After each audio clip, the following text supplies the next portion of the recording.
Well, there goes the Daverhood!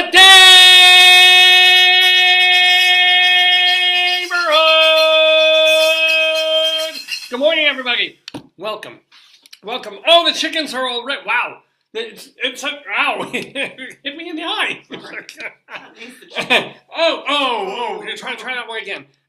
Flying chickens, ladies and gentlemen. Flying chickens in the Daverhood.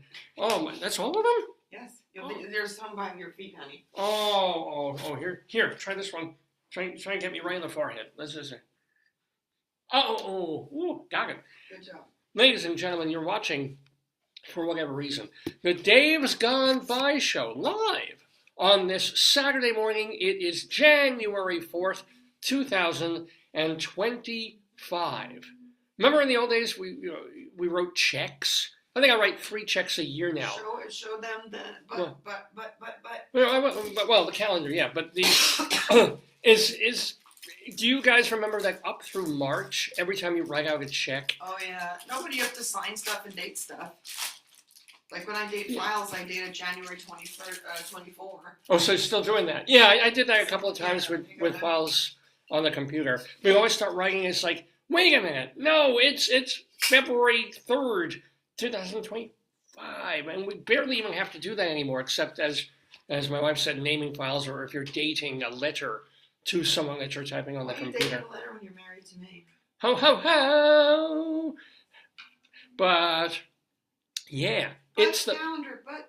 It's a brand new year. Okay, let's show the butt calendar. So this, so I'm so hungry for novelty in my life. For knowledge, Daddy. Oh, knowledge. No, I'm not hungry for knowledge. Well, as a kid, I was hungry for knowledge. Now knowledge can go away. Just entertain me.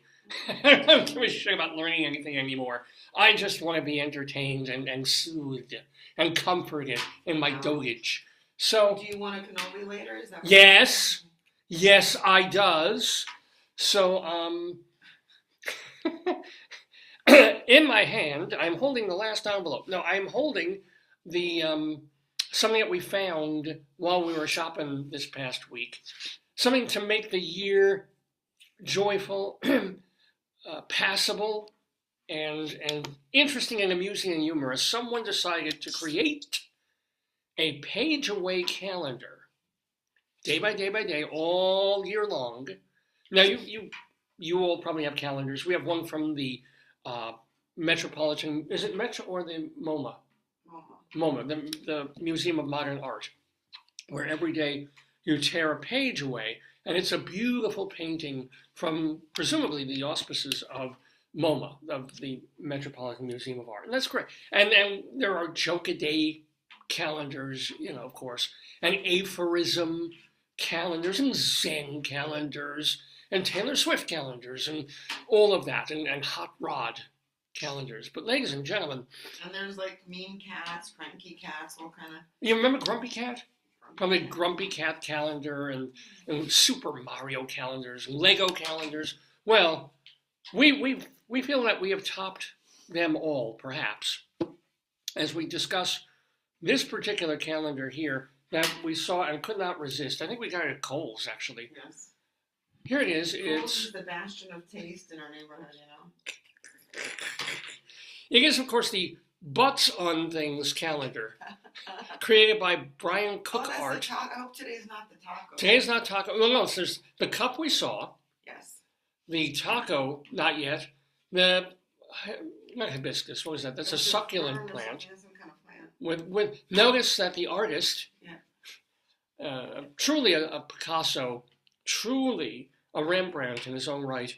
I think they said in their art career, could I be famous for doing, modernist art, or could I paint butts on things? And then they go. And he chose to make a living. So this man, I guess his name is Brian Cook, and maybe he does art, or maybe his name is Brian Cook Art. But this is his remember, he had to do 300. I can't pull it.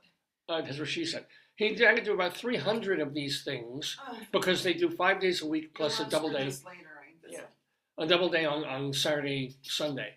So we've already been through a couple of days in this calendar, including Oh, by the way, Andrews McNeil Publishing is committed to the responsible use of natural resources. Yay, So create like the cutting butt. trees. Like the butt. No, it's recycled from toilet paper, remember? Is this really? Yes, remember? Yes, you read that. I think I made that joke. You made that up? Yeah, I said it was recycled I thought it was true. I said it was recycled from used toilet paper. I was making that that true. up. I thought that was true. No, but it is made, possibly, Yeah. from natural resources dedicated to understanding, measuring, and reducing the impact of our products Good. on the natural world. So recognizing the impact of plastic pollution, we have changed the easel backers on our day to, because you can't do easels without some kind of financial backing, whether it's a Medici or a Musk. On our day-to-day calendars, from plastic to paper-based material. So this is sustainability. They're still cutting trees and making them into pulp to create this, and yet they're helping sustain our natural world. Yes, they're helping people keep their sanity. So here was New Year's Day, and by the way, It was very cute. I know. We were on the air on New Year's Day. We were finishing up last week's. Well, technically this past week's show. We were on Tuesday night into early Wednesday morning for I'm gonna watch you on TV. the end of the old year into the new year. So here's page 1. Oh, January. No. That's interesting. Did we accidentally throw away January 1st? Oh. Maybe we tore it away and it fell out somewhere. They're saying up to 10 inches of snow. Come on. Wait, when? Whoa. That's what they're saying on Ring. But I'm sorry, I missed New Year's Day. I guess this was New Year's Day. Huh. This is disappointing. Oh, I think we may have tucked it in a drawer. Because the first day wasn't the pencil. What was the first day here? The first day wasn't the pencil. It was the... Remember? Coffee cup. Coffee cup. It was this coffee cup. That's right. We tore it and we kept it because my wife thought it was really, really cute, which it is. Notice the I guess you would call it Starbucks logo there on the cup. And then day 2 is, yes, it's a pencil with an ass on it. This is you have to understand, this is going to happen 300 plus times all year long. This man is going to be drawing objects, not animals or humans, objects specifically with butts on them. Nice. This is the entire purpose of the calendar. So yesterday was Friday, January 3rd. This has wit. This is, of course, clever, albeit expected. Here is a cigarette, the butt of a cigarette with a butt on it. I'm hoping these are ashes and detritus and not whatever else comes out of a butt. But notice the detail. That's a cigarette, but that's too easy. We felt that was a... Yeah, I mean, it was a little on the nose. It looks photographs beautifully. Oh, good. Oh, excellent. And now we have this. One more. Now today's calendar page. Today is Saturday, January 4th. And of course, tomorrow's the 5th, so they do weekends together. Oh, whoa! Is it a meatball? Oh, it's a comet with the butt.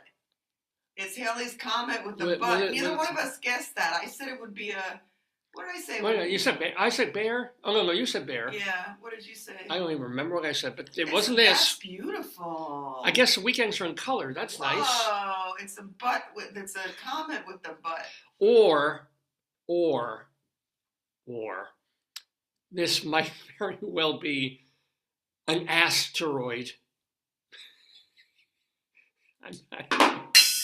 Could be. All year. Look, I would say all year long. We will have this. Really beautiful. Oh yeah. This is the kind of thing I need in my life. These are the kinds of novelties that keep me from slitting various parts of my body. Because I'm like, joy! I'm like, a man who draws asses every day. I think that is, it looks like a flaming meatball. Oh, hold on. Sorry. That's what you sound like a wedding night. But hey, dingy, dingy, dingy, dingy. I'm Dave Lefkowitz. That is my darling and adorable wife. And That's beautiful. It is beautiful. We're here in the Daverhood with the 974th episode. I'm going to make this a story. Oh, please do. Of the Days Gone By Podcastio, Facebookio, Programmio of the stream.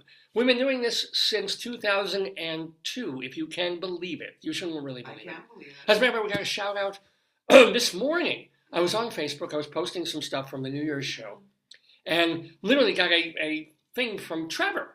And Trevor saying, Trevor wants you to join his show. I'm like, I can't join your show right now.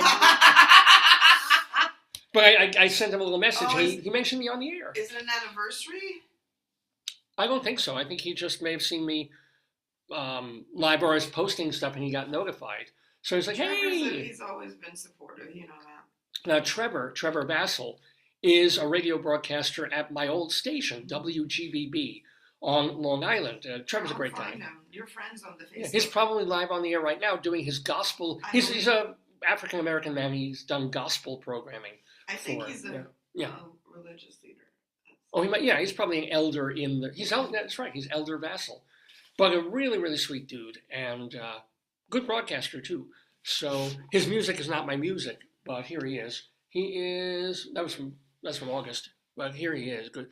I mean, who dresses up in a suit to do radio? Except we probably came from church, but you do.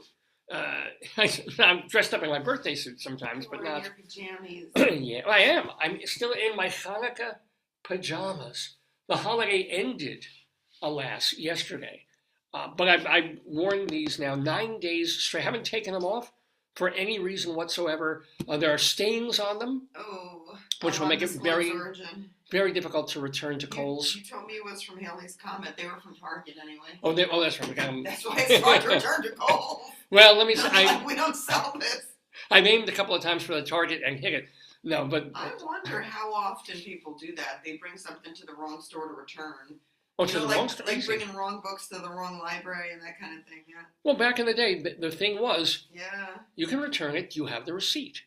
Nowadays, either they believe you because they don't want to cause it simus, or it's too much to bother to go find a receipt, whatever, or they can look at your credit card. And I guess they can tell if you made the purchase from them via credit card. They can probably tell, oh, you did buy this here. Maybe not. You're supposed to have a receipt. But, someone told me about this, that you can literally bring food back to Costco or places like that, maybe or Walmart, that you can eat. That's what half a cake. I saw a woman trying to return eggs at Wegmans. Right. I don't know. She said she brought them home and they were broken. Why not take a picture? But why would you bring broken eggs back in your car to Wegmans?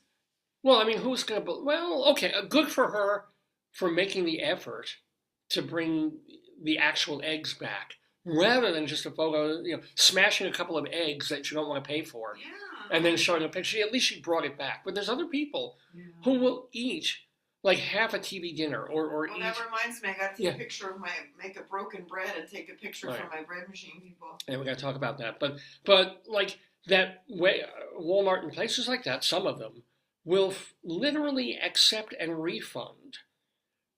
If you eat something and it's awful, it's stale, it's mold, and you have one bite out of it, absolutely. But these people ate half of a perfectly good thing and didn't want to finish it, brought it back, and expecting... Is that recycling? I guess it is. If it were me, I'd be like, look, yes, we did eat half the cake, then we felt sick, so here's half the cake, and here's a bucket of our vomit that we had like 6 hours after eating the cake. So either refund the money for the cake or we pour the vomit on you. And at that point, if I were the store employee, I'd be like, okay, all right, we'll give you back your money. It's perfectly fine,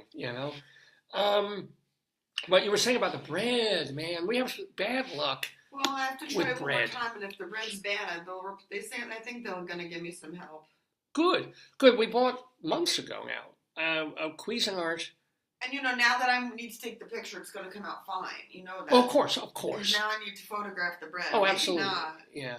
No, what happens is, in the months that we've had this bread machine, and we're looking forward to it so much because, many, many years ago, we were at a friend of my wife, and she baked a cooked dinner for all of us, like this chicken and stuff. And she had a bread maker, and she made homemade bread.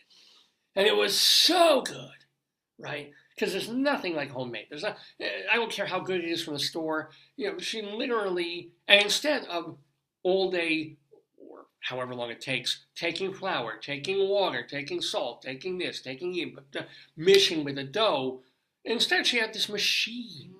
You just pour the ingredients in, and the machine does the kneading. And, normally I try to stay away from things that are kneady, but this machine did it. And then rows and rows before we even got there, so that by the time we were there, out of the machine we'll try. pops this fresh bread. We'll try it again. So we get a bread machine because also my wife has, pretty strict dietary needs and wants to make whole wheat bread with and we find the good flour. We're gonna have to go to Target and get another bag because I wasted it. I'm gonna do it with the good flour. Damn right. So we're trying to make like really healthy, good whole wheat solid bread and make a 2-pounder so it lasts the week. And I would say out of the dozen breads, probably more, that she and I and together we've tried to make in this Cuisinart bread machine, we made a lot. 3 of them came out nicely. 3 of them came out like, ooh, this is a very nice loaf of bread. I'm going to cut this. I'm going to eat this. I'm not a particularly a real fan of whole wheat, but for me, if you toast it, it tastes really, really nice. She likes it toasted regular, whatever. It's good. Other times, like most of the other times that we've tried making bread in this machine, following the rules, following the instructions, measuring out the exact amount of flour, rye flour, not pumpkin seeds, no, not sesame, what are the seeds? Not rye flour, I said, sunflower seeds, no? Yeah, correct. Sunflower seeds. seeds. I couldn't think, thank you. Probably a little bit of salt. You would substitute honey for sugar, but we've tried both. I like the non-butter, I like the honey, and I like the olive oil one. Let's hope it works. Well, yeah. But each time, it would taste generally okay, or pretty good. But no, but the last 2 it just mixed like it was a lump. Yeah. So I don't know. I don't know what's up with this bread machine that has worked once or twice to make a nice... No, it's worked for a year and a half. Yeah, no, but in other words, we've had loaves of bread that were edible, but you try to cut them, it's like cement. They're so dense and full, and literally, like if you cut too thin, then suddenly you just get crumbs everywhere, and you get half a piece of bread, it falls over, and then the rest of the loaf, and you can't turn that into a sandwich. Or, to avoid that, you have to cut a piece that is so thick that you can't make a sandwich out of it either, because it's just like literally bread the size of a library book. And this has happened relentlessly. Didn't matter whether you made it, whether I made it, you couldn't cut the thing. So we're wondering, is it the machine? Is it us? Is it the flour? Is it that we live in Maryland so that it's rather humid, I guess, and we're sea level-ish? So maybe in Colorado, if we were in Colorado, since it's a mile high, the yeast would work better and it would rise like a mountain in the bread machine and overflow. We haven't had that. We haven't had like the Lucy, the I Love Lucy episode where Fred and Ricky are trying to make, whether it's a rice cooker or something, and he just pours in a whole thing of rice and it goes everywhere. We haven't had that. Much more frequently, we've had just the thing will go, and it's not like we've had earthquakes. It's not like we've been stomping around the bread machine and suddenly yeast goes like a souffle. We've just left it alone. We laid it on the counter for 4 hours, come back, and it's concave. We'll make it tonight. All right, we'll do it. We'll try. Maybe before we even go. We'll get it going before we leave. I don't want to be disappointed. Oh, well. That's life, my dear. Thank God. Wondering, Sylvie Simmons, her image says, sometimes I wrestle with my demons, sometimes we snuggle. I love that. Aww. Sylvie Simmons was a guest on our show That's on really the New Year's show. I never saw that before. Have you? She's I've seen her webpage because that's very good. That's very clever. Sometimes I wrestle with my demons. Sometimes we snuggle. Sometimes we snuggle. Yeah, she's great. She's a rock journalist, also a musician now, has a couple of albums out, and really sweetheart. And she was on our New Year's program just this past Tuesday when we had our Daverhood New Year. If you missed any of that show, and we literally crammed 24 guests into a 3-hour plus, well, it was actually close to 4 hours by the time we were done with it, on Tuesday night going into Wednesday. I hope you enjoyed it. I hope whether you were with us live, celebrating the New Year countdown, looking at my bunions. We did a special Bunion Watch. Oh, that was very exciting. Wasn't it? They had halos. Your bunions had halos. Oh, that's right. My wife designed these, and we got the really good quality pipe cleaners. She fashioned little halos. Oh, Ricky Ritzel wrote and said he did it again. He missed your show. He said you could castigate me every Saturday. I will. Until doomsday. Because of all the people that we had, of all the arrangements that we had, people coming live and pre-taped, we had a couple of people who couldn't make it. They were busy. They had issues. They had things to do. Fine. But our friend of the Daverhood, Ricky Ritzel, who is a piano player, entertainer, cabaret guy in New York, Ricky had promised to be live on the show. And, I'm scheduled all week long. I am scheduling, changing, and moving, and arranging. How long will they take? When can I load in this video thing? Will we have time to do this? So it's a big deal when, something changes last minute or doesn't happen. So I was kind of ticked that Ricky didn't show up particularly, and I'm castigating you, Ricky, because he didn't show up last year either. He promised, Maybe he forgot. He's like Elijah, he'll never show up. And then when he shows up, it'll be Armageddon. It'll be the end of the world. Oh no! Ushering in the horsemen, yeah. It's Ritzel times. It's the end of Ritzel. He's riding in on a piano, That would be funny. And he's been a guest on our show a couple of times. Status is that yeah. On Facebook Live now. Who is? I am. You. Yeah. Oh, and Eva said she loved it. Oh, good. Eva Heineman? Yeah, she said it came out so well and she loved it. And she's going to send something around. I don't know what that means. But, Ricky, I accept your apology. You're not coming back on this show for a while, but I do accept your apology twice over 2 years. You get 1 mulligan, not 2. What? And Sue Horowitz said, I love our interview. Oh, very nice. Dr. Sue. Sue Horowitz was on the show. You closed the show with her song, right? We did. And it was a nice song, actually. Very, very...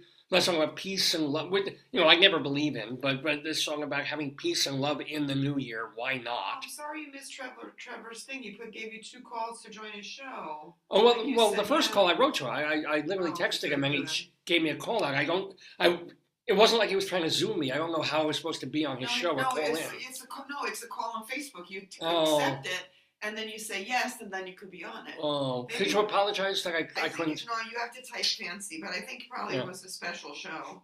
Oh, maybe it's his New Year's. Maybe it was like anniversary or something. Oh, could be. Well, anyways, Trevor, thank you ever so much. And thank you to all the wonderful folks who appeared. I've been posting the interviews individually on Facebook the past couple of days. In case you missed the show, you can also watch the entire show on Facebook. You can catch the entire show on davesgoneby.com, as well as the individual interviews there. It's all there. So if you missed it on Tuesday night into Wednesday morning, or if you only saw parts of it, you went to sleep at 11:30 and missed the last hour and a half of the show, it's okay. It's there for you. Always, God willing, will be. God and Bluehost presuming, and now SiteLock presuming. They're there for you to enjoy. So please try and do. But we have a brand new, you're watching, of course you know, we're brand new live today, January 4th. Excuse me. Oh, I wonder if we're going to have a phlegm thing. I wonder if we're going to have my old phlegm. I think you're going to, you're going to do your Bunion? When we will have Bunion Watch today on the Dave's Gone By show. This is where, as I mentioned, as we did on the New Year's program. Excuse me 1 moment. You look at my bunions and enjoy them and revel in the glow. Oh my God, David. The orbiness of my left and right foot bunions. We have to get out today and tomorrow before Snowmageddon. Well, yeah. Are they really expecting 10 inches of... I don't know, David. That's what everybody's saying. Well, no, we're definitely getting snow. My wife doesn't want 10 inches. Most women would. But...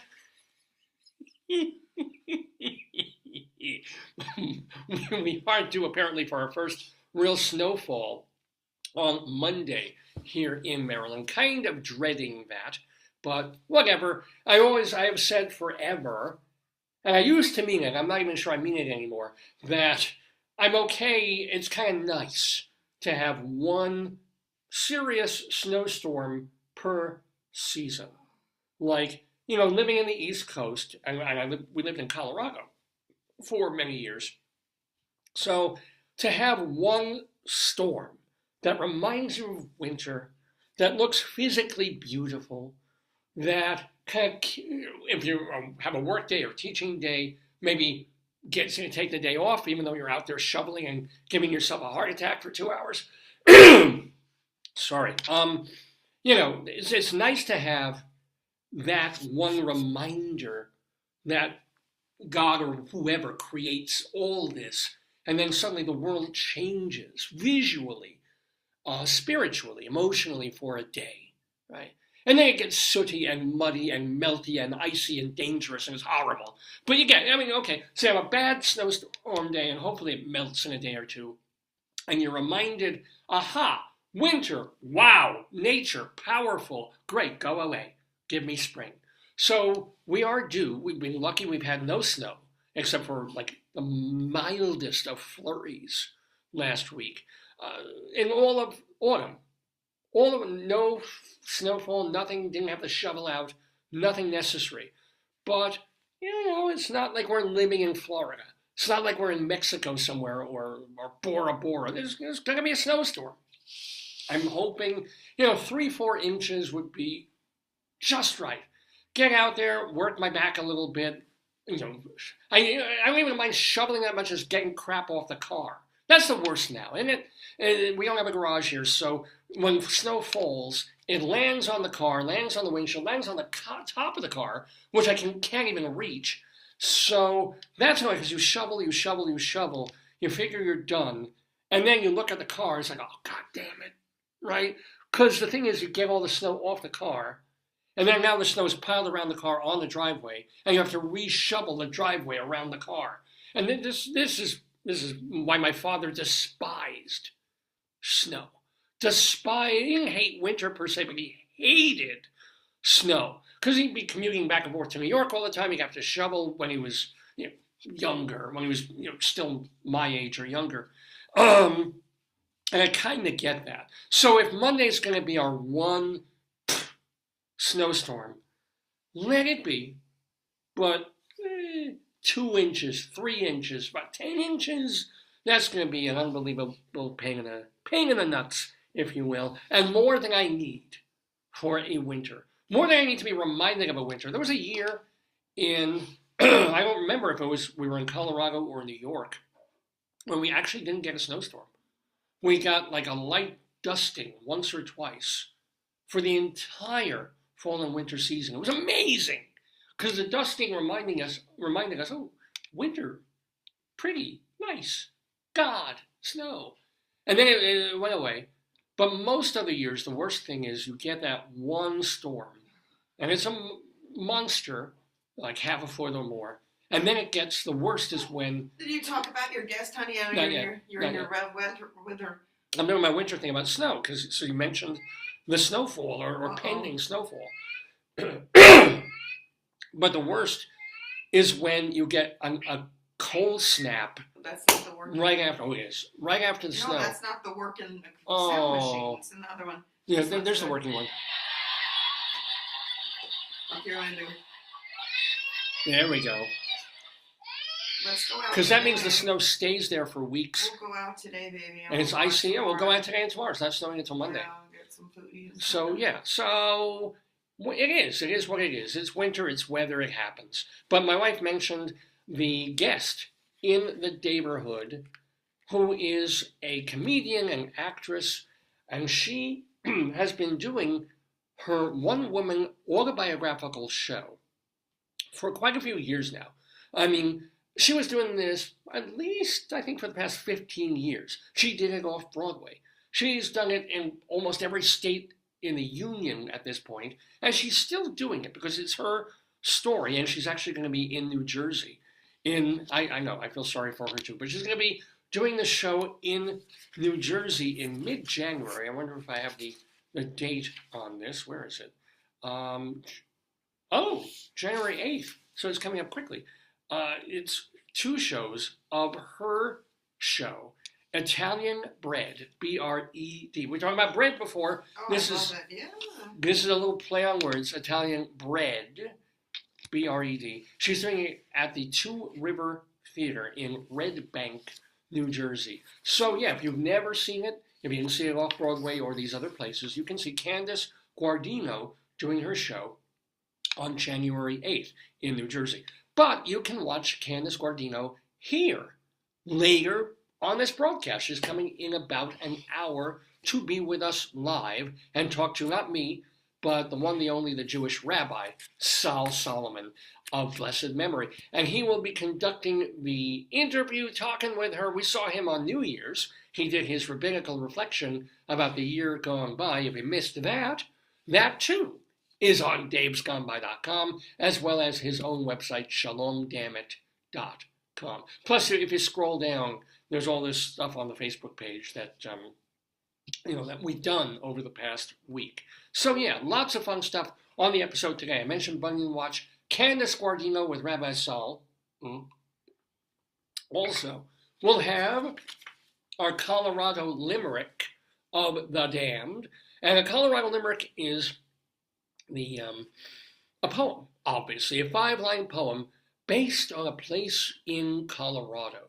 Because, as I mentioned repeatedly, we lived in Colorado for a while, but I got it into my head to, you know how I love the novelty, how I love silly, stupid, evil things like putting anuses on objects. Well, took it into my head to write a poem about as many places in Colorado as I possibly Outback could. is now challenging your Mission Barbecue. Who is? What? Outback saying order live. They want you to order from them. Oh, I would if they lowered their prices a little bit. But, yeah, our Colorado Limerick of the Damned, it is going to be about Bowen, Colorado, B-O-W-E-N. Bowen, Colorado. If you look for it on a map, you're probably not going to find it because it's a ghost town. But, yeah. Can I show this? Thank you. That's what you're getting on your feed, whatever you talk about. Oh, no, wait. I'll get it. Wait, hold on. Let's see if it'll come back. There we go. That's your own phone. I'm having a flashback to how we did your Wi-Fi. Oh, you mean last night? Yeah. My wife was talking about, so we were at, speaking of novelty, we're at one of these stores. Was it Kohl's also? Tell me. Or maybe Target, where we got the Bluetooth thing. Oh, no, that was the Wegmans at a supermarket for $20, David. For $20. Did you know that Sealy, known for mattresses and Posturepedic mornings and such, everybody's got to branch out into everything. So they might make mattresses, great, known for mattresses, decades, mattresses, and then they probably make pillows. So, hey, we make mattresses, let's make pillows. Of Makes course, sense, they right? want to get in that market, right? And bed springs, and then they're like, well, we've saturated our market with mattresses and pillows. No, but that makes sense because it's for the bedroom. It's like, yeah, like they could make a rug, a comforter, they could make a ceiling fan. a vibrator, a dildo. But instead, when they decided to make what in the old days would have been a clock radio. Oh, yeah. Now is a Bluetooth speaker. They're probably putting their name on it from this other brand, but it's a Sealy Posturepedic audio speaker that it's like this ridiculous thing. It lights up, so it serves as a nightlight, room kind of light, well, not a room light, but kind of a rather insistent nightlight, a time-telling device. It doesn't have radio, but it does have the temperature, the time. Anything else on that thing? It's got... it also channels NASA. I think, didn't we called talking to that asteroid. Get an asteroid. Asteroid. Yeah. And also it clocked Santa's sonar on Christmas. It did. Yeah, and they followed him. But this thing also has Bluetooth. And I got recently, because I'm so freaking spoiled. You're not spoiled. You had a machine that was over a decade old. And I'm still using it right now, and I love you, machine. If you were spoiled, you would get one every year like people. Like, I think get the iPhone every year, Boopy. Well, I'm still using this beloved, beautiful Mac laptop. But I had to get a new one because mine is getting kind of slow. I'm sorry. Yeah. Hey, at least I'm not using the word retarded. It's slow. No, it's a good machine. It just, you've exceeded the capacity of stuff. You put so much stuff on it, it can't handle it. It can't handle the amount of stuff, and also it can't be updated anymore with like the latest operating system. That's the real. That's the reason if I try and read the New York Post, it'll take a long time to load the page and forget being able to read comments. That's because they're typing it as you write it, as you read it. Right, true. But a lot of websites on this machine, I'm like, it's literally like I'm back in the dial-up days. I'm like, okay, can you load, or it won't load at all, or it'll freeze the machine. Because I've used it so long, and Mac will no longer support the operating system on this computer. So the more and more things that go wrong, or that load slowly, or won't load at all, or become problematic, there's no fix. There's nothing you can upgrade or upload. It's just what it was. And week after week, month after month, it'll just get older and older and worse and worse. Mm-hmm. So, okay. So, time to buy a new computer. And I've fallen in love with I do love the Mac. So we got a new Mac. Yay, lucky me for my holidays and stuff. Also sort of counted as my birthday gift. And we get it, and it's lovely. It's sleek. It's sort of onyx black. Wasn't expecting that. I thought I ordered silver. I think it's navy. It's really pretty. Oh, navy? It's gorgeous. Yeah, it's lovely machine. Beautiful visual. No, I mean it's really nice. But then I go to plug in stuff. I go to plug in my flash drives, and I'm dependent on or absolutely love these. Here, honey, focus. What do they call it? I am focusing. Just focus on the image. Moment of Zen. Yes. Moment of Zen. So that's at the Baltimore Museum of Art, by the way. If you want yourself with the cookies, let me know.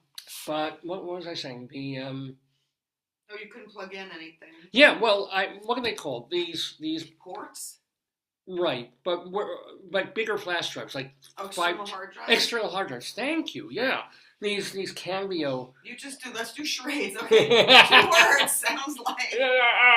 Right. I was that way for a while. Yeah. But I save everything because I don't trust the web. I save every episode of the show, every interview, all my writing, all my important stuff onto hard flash drives. Back in the day, you used to have these little stick drives, and you'd save like 20, megabytes on them, and 1 gig. And now every episode I save is like 2 or 3 gig itself. So I've got these flash drives. Wonderful. They're so portable, and they fit like 3 terabytes on them. They're amazing. Or even 1 gig, or not gig. A 500 gig, a terabyte. And I've been using them, and they're incredible.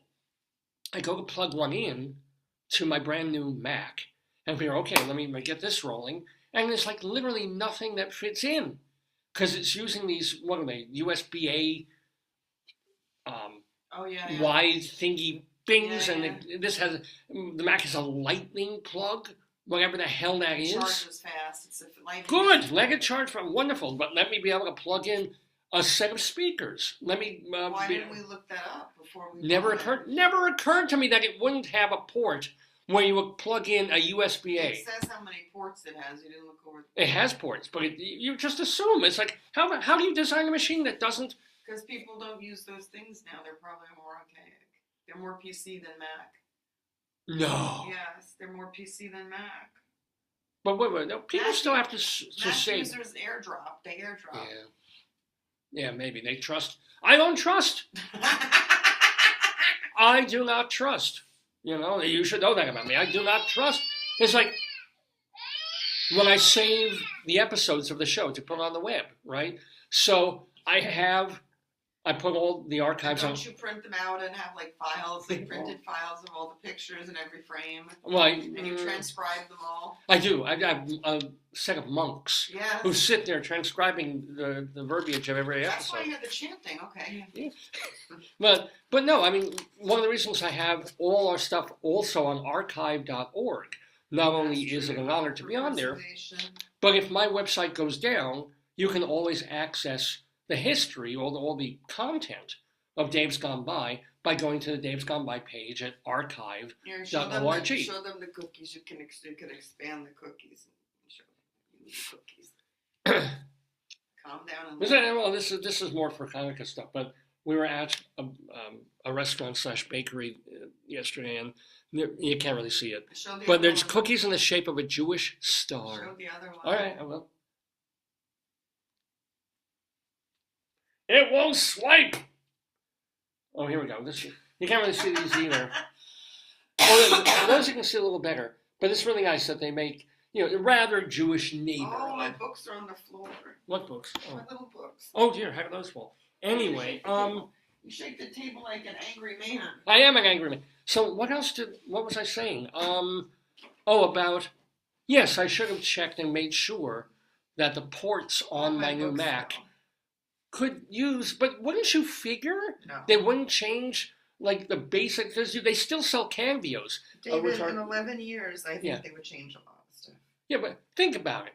You say let's say you want to go to Walgreens and buy one of those flash stick things that has 20 gig on them, right? Or 16 or 32 gig, right? You buy one from Walgreens, and you know how they've been made for the past 25 years. Yeah, but that's for a PC, not a Mac. I guess. But my old Mac had it. But that's over a decade ago. That's like saying I could use my floppy disk in 1980. Why can't I use it now? But if you're going to Walgreens, why can't you find a flash stick that comes with a lightning wire and goes directly into a new Mac? You have to buy a Mac product. No kidding. No kidding. Yeah. So you spend X amount on a Mac machine, and then you have to go, oh, yes, it's $30 per wire. Oh my God. And we need to get 4 of them, You don't think wait, what other countries? I don't know. You don't think AI has been... Oh, absolutely. Absolutely. Joyce, my wife is looking at... Don't say. All right. You keep going. Keep rolling, big boy. Anyway, but so one of the things I still have to do for my brand new wonderful Mac machine is figuring out how to plug things into it that I want. So we get this wireless speaker from Target. Was it Target? Oh no, Walgreens. Wegmans. We're walking around, and I'm like, okay, fine. It's nice to have an alarm. It has an alarm, but a clock. It's very pretty. It goes with the room, and fine. It lights up. It's a nice thing. I can't get the Bluetooth. I don't know from Bluetooth. I've never used Bluetooth. I don't want to deal with it. I don't mind wires. Although it is rather nice to have a wireless printer. Yeah, you don't have to be connected. Right, true. Absolutely true. But this thing, you turn it on, it goes boom, and you turn it off, it goes boom. Yeah. Yeah, and I can't figure out how to do the volume thing, because it says tap this. It still says the same volume. But so it's like boom, but I can't figure out, and we've got the new laptop open. Look what you just got. What did I just get? We've got this. Where was I? About your Bluetooth. Right. We have the laptop open and looking for Bluetooth, and it's supposed to bring up kind of like when you look for a Wi-Fi thing. You go to a new place and you have to find the Wi-Fi and load. So it's supposed to do that with Bluetooth, and it's just circling. It's just like, there's nothing coming up. It's okay, it's not going to work for some, there's like a $20 speaker. It'll be fine. It's just a clock. Let it be. And I'll go deal with the Mac people and figure out how to just get a pair of speakers that I can plug in normal and whatever. But if you don't know my wife, you know that she is very, she wants to get something done. She will get it done. No, so she starts using her phone. There has to be a way. Yeah. And so she's figuring out, it works with my phone, and it did. She could literally play YouTube on her phone, and it would play through this brand new speaker on Bluetooth. Meanwhile, my brand new gorgeous Mac is like, I can't find anything. And so we're setting up, she's trying to do it through my phone, which isn't finding anything. And then, weirdly, like magic, when we're about to give up, because I turned on my yoga clock and and your computer instantly recognized my yoga clock, and then it picked up your speaker. Why? My yoga clock is the guide. We have this. Is there It's not a clock, is No, it? it's not a clock. It's the sound machine. We have a sound machine there. But she also has Bluetooth. And it plays very nice, relaxing music and sounds at night, to help us get to sleep and stuff. So it's just very nice, and it also lights up gently in the room. And it has Bluetooth on it, but we've never used it in that capacity. Suddenly, my new Mac recognizes her yoga machine. Of course. And then it recognizes the new speaker. Mm-hmm. So now the new speaker actually works with my new Mac. So I can play music on it, and I'm very, very, from YouTube and whatever, and be very happy, and iTunes. So that at least works. But I still have no way, until I figure out the wires on this thing, to download or offload big files from the new Mac onto my hard drive storage. So once I figure that out... Let me ask the TV. Yeah. How can I make my FireWire into an external flash drive, a more traditional one? You can try to use a FireWire to USB converter. Mm. Is that what it says? Lightning or FireWire? FireWire. Oh, is it Lightning? I think they said Lightning, but I don't even... Okay. How can I convert my Lightning to a traditional USB port? Right here, right. It's like, right here, Amazon has one for $10. USB-A to Lightning. So it is USB-A to Lightning, right? Okay, that's what I need. Yeah, it's exactly what I need. I hope, I think. Any computer experts out there? Lightning, male to USB female. That's what you need. Yes. Yeah, yes. Have a lot of them. Good. Amazon has them for like $4 or $5. No. Yeah. Really? I mean, am I hallucinating? No, I hope so. I'll get 5 of them. Certified one. Yeah, well, yeah. On Amazon, look. So it's USB-A to Lightning, right? Because what I'll do is I'll call Mac, I'll make sure it's the right thing, Yeah. and then, sure, because I'm going to need, I'll literally leave the things in the devices so that they work. What? You're giving me this smirky smile. It's like you're taking a Porsche and putting on like a roof rack and a wagon, Well, what else do you expect? What else can I do with my hard drives? I could think She'll tell me what I can do with my hard drive. I could give you some suggestions. I'll send this to you, David. I'm Dave. Hello. I'm going to send this to you. Please do. Because that's really the one thing. We also have to check out the Zoom was echoing. I've got to figure that out too. But yeah, it's just been a lot over the holiday. Nothing. Well, I was trying to say nothing bad over the holidays. I mean, we've had. Everybody's had bad stuff. Yeah. Yeah. I mean, we've had 2 people we know had hernias. Who's the 2? Well, one of the guests on our show was talking about his hernia this year. Was it? I think it was Mark Miller. Someone, I forget who, but he survived. He was fine. He was great. And then our next door neighbor, of course, had that, but he's fine, thank God. But I lost 2 cousins who are married to each other. That was fun over the holidays. We have a close friend who just had a loss. So yeah, it has been a rough holiday time for a lot of people that we know. Can't say, God willing, thank God, it's been too rough for us. It was actually pretty good, just busy. Poo-poo, not quite, twig, spit through the fingers. I'm gonna pull the chicken for luck. Oh God, I don't want to see that. Yes, you do. Honey, yes, you do. You like to see me stretch my cock up and down. There it is, ladies and gentlemen. So, yeah. What else before we get to Greeley Times, and then we have Bunion Watch? Oh, StoryTime, the Heinz book. I forgot to bring it in. Oh, boring. There we go, yeah. Uh-huh. Oh, no. Yes. So we do have more of StoryTime coming up. We've been reading, and it will be cover to cover, the book Who Was H.J. Heinz? Basically, for the sake of the potatoes, and yet potatoes have just found it from page 1. The most boring book ever. I don't understand. It talks about ketchup. It talks about the life of Heinz and how he was essentially a bit of a conniver, actually, but also a hard worker. Because we can remind you that when he went... Big head, Mr. Heinz, boring, more ketchup. We gotta buy a lot of ketchup today in the store in case it's Armageddon with the snow. You're right. She's right. But yeah, no, it's how the potatoes even said that the page on ketchup was boring. And the whole point, and the reason that the potatoes love Heinz is because of ketchup. Because we have a lot of, for those of you who have no idea what the hell I'm talking about, we have these stuffed potatoes that we keep around the house. Hundreds of them. No, we don't. No, we don't. I don't exist. Actually, we have fewer than 100 here. Most of them are still at my mom's house. But we have more than 100. Count them downstairs. Oh, do we have more than 100? Oh, yes. Good. So, they love ketchup. This is what they eat. This is what they live on. This is their heroin. This is their manna.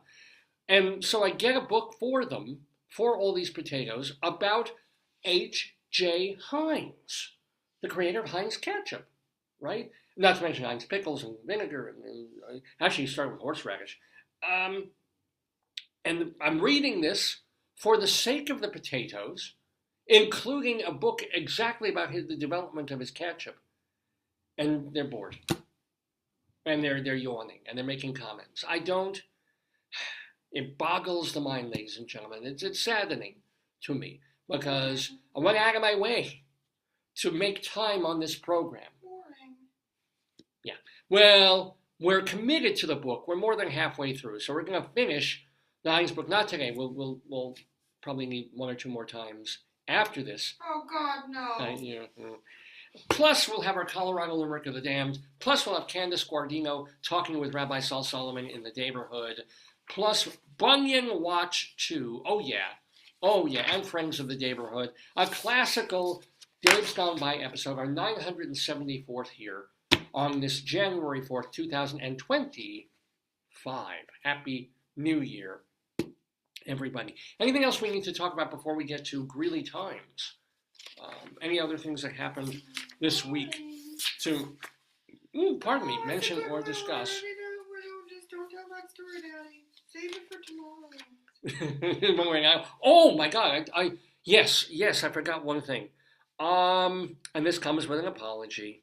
No matter how much you try, no matter how much you make the effort, no matter how much sweat and toil and blood I put into this show, and you figure you got everything and all the pieces are in place, boring. You mess up. What happened? You screw up. So, I screwed up. What?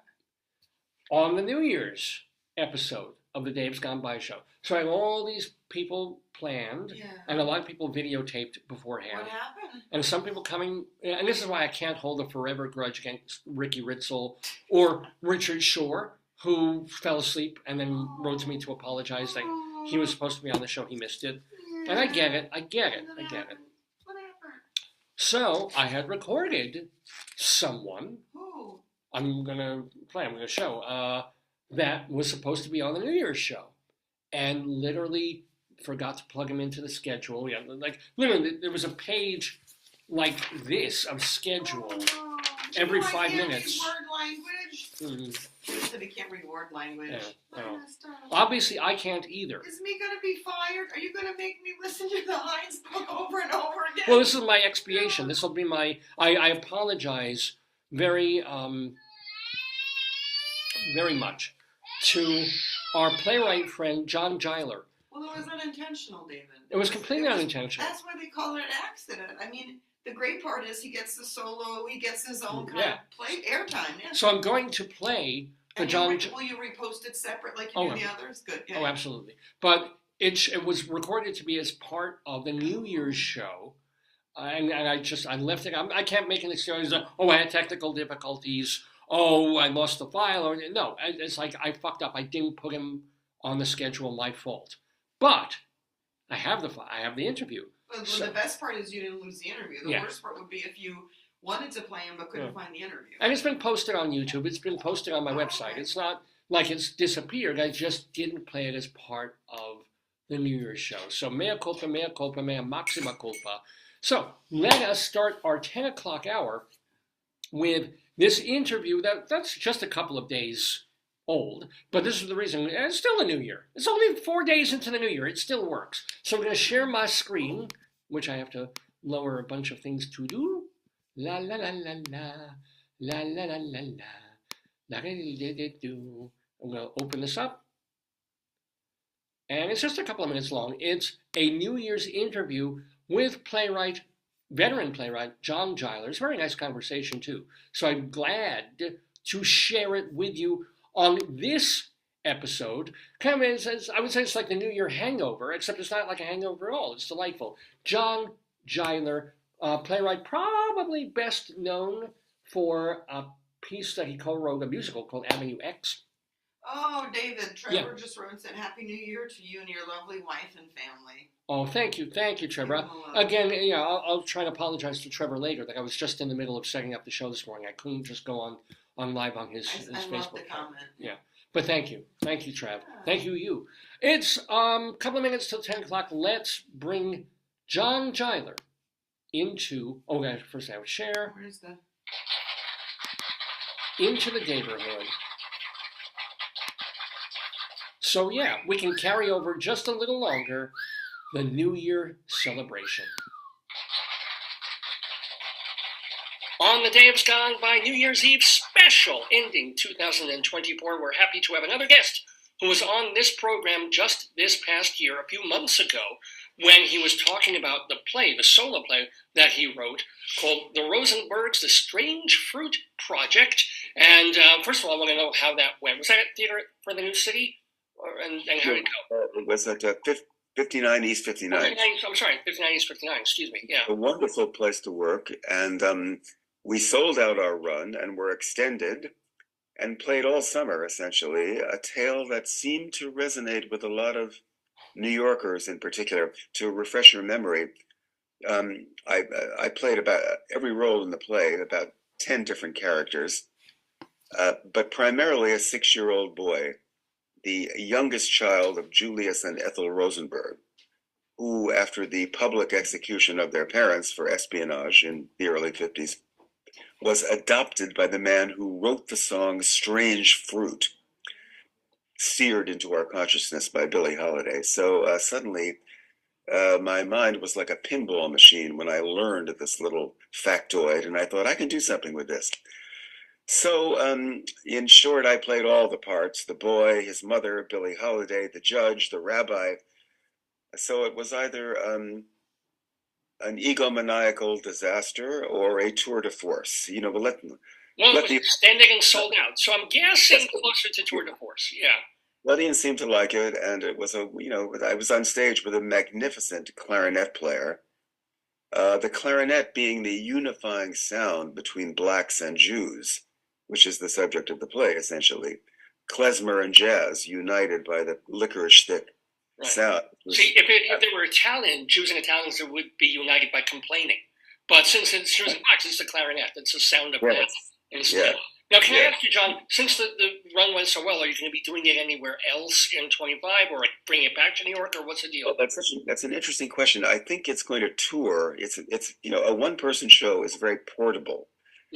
And even if you're playing 8 or 10 different characters, you whip on a scarf or a hat or stick a pipe in your mouth, and so it can all be put into a small suitcase. And an intriguing idea has been floated about this tour, because my own daughter has said to me during the run of the show, Dad, you can't play black people.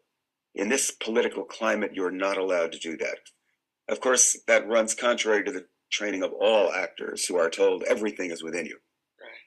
So I had to resist this argument of my daughter's. But when the show goes on tour, it has occurred to us, why shouldn't all 10 roles be played by, for example, a young black actress? Oh, so you wouldn't be the touring with it. It wouldn't be you acting in the tour. I don't think I have to do it. Again, why can't a young black actress play an old rabbi and a 6-year-old Jewish boy? If we're true to the principle of the whole thing that anybody can do everything. Right. Yeah. It was really something I learned. The very first play I was ever in as a teenager, I was 20 years old. It was by Jean-Claude Van Italy. I don't know if you know that name. He was an avant-garde playwright of our youth. It was called I Am Really Here. It was a very strange play in which everybody played 20 different parts. And one of the parts I had to play was Mussolini. So at a certain point, I went to the director and I said, listen, I think you've made a casting error. I'm not the Mussolini type. Ask any of my friends, Gentle John over here. So he sat me down, literally sat me down. And he said, now listen, you want to be an actor, right? And I said, well, yeah. He said, okay, now look. Somewhere within you is a bully and a tyrant who wants to push everybody around, who thinks he's always right, and who is capable of violence and even murder. Now you find that part of yourself, because I promise you it's in there. And like a sculptor, chip away everything else except that. And that is what you play.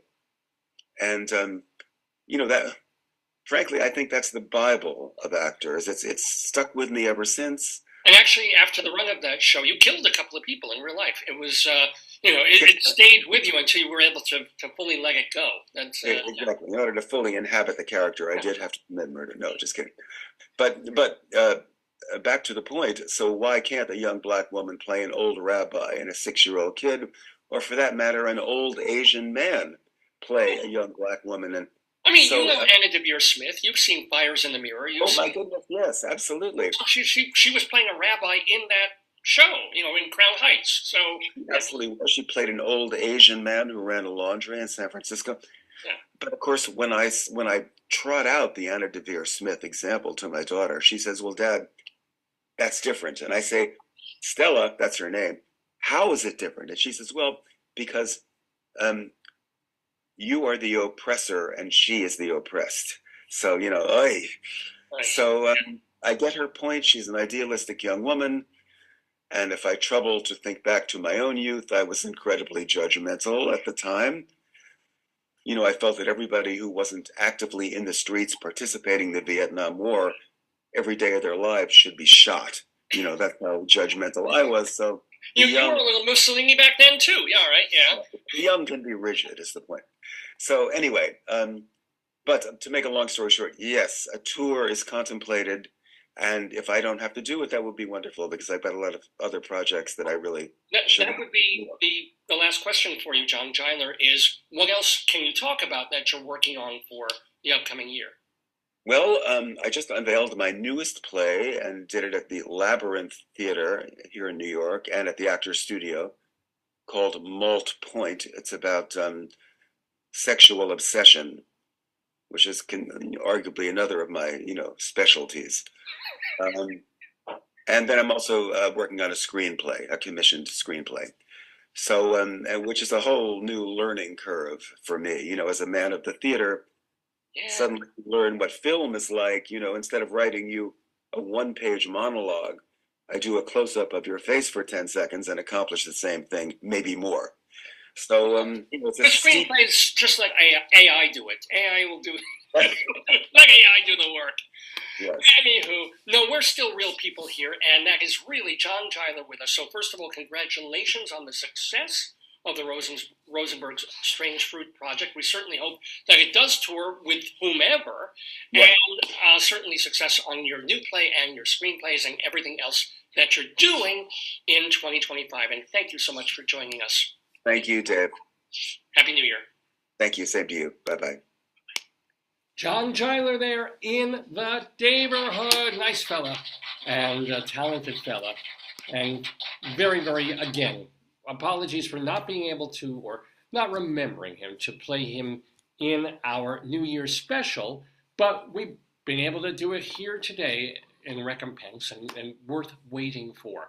Well, if you're waiting for Candice Guardino, she's going to be on the program in just about 20 minutes or so, talking with Rabbi Sol Solomon. If you're waiting for our Colorado Limerick of the Damned, what's wrong with you? But that'll be a bit later in the show too, and we have our book that I mentioned. We do have StoryTime. Who was H.J. Heinz? Yes, we've been reading cover to cover this fine, fine book by Michael Burgan, this somewhat, to the I don't find it boring at all. It's not a boring book. Boring. And it does have his encephalitic head. Boring. All right. Where are we? We're at the We're at page 73, 57 varieties and more. So it's getting good. It's getting good. Anyway, what else? So shall we embark upon? I do want to make sure that we've got that I haven't gotten any messages from our guest. I want to make sure we did confirm, but she's coming on at about 10:30. I'll check on your Gmail. Would it be Gmail? Okay. Yeah. What would they be saying? No, we confirmed a couple of days ago, but I just want to make sure I haven't gotten a message. No, nothing. Great, good, thrilled, joyful. What time are they coming on? 10:30, you said? Correct, yes. So that's a half hour, baby. I know, I don't expect them here yet. I just want to, I want to get to 10:30 and suddenly be hanging. No, I read the Heinz book, they probably went back to sleepies. They'd have said if they read the Heinz book, they probably went back to sleepies. And they're comatose. Oh, my goodness. Why, can I ask you particularly, you keep saying it's boring. Why is it boring? Not enough ketchup pictures. Not in color, not fun. Where's the free ketchup tasting? It's a book. It's not David. I know. Show us the Heine. Get the Heine star. Here, look. Just show them the Heine star. Oh, the asteroid. Yes. That. This is very cute. That's Look here. Beautiful. Is it beautiful? Oh, I love it. Not boring. Looks like a meatball dipped in ketchup. Dang it. It looks like a ketchup. Is that ketchup? Just say yes. Yeah, absolutely. Oh, I love it. A little bit of mustard on the side, as you can see, but there it is. Okay. Well, one of the things that we do on this program, besides read the Heinz book, see, look, ketchup,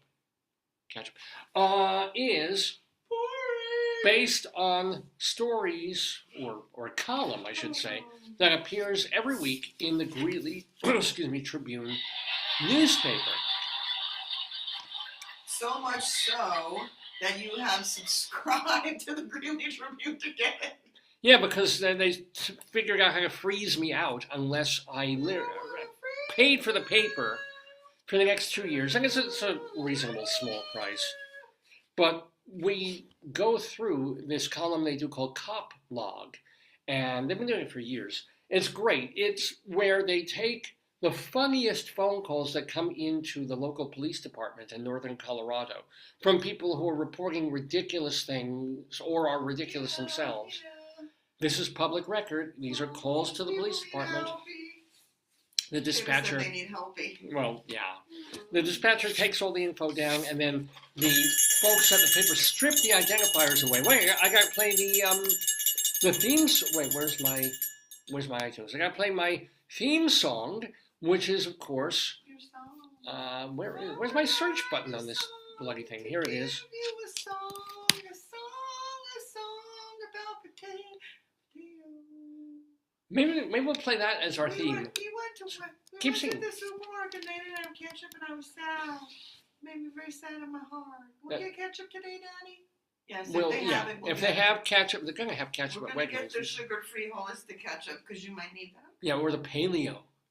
What the hell? What is paleo? Is it eating rocks? Paleo means, I guess, like you eat like what they think like cave people, so you don't eat a lot of grains. You eat meat, but you don't eat grains because they take too long to grow. You don't eat any probably. I assume you don't eat butter or milk because you don't have any animals. So maybe you do have butter.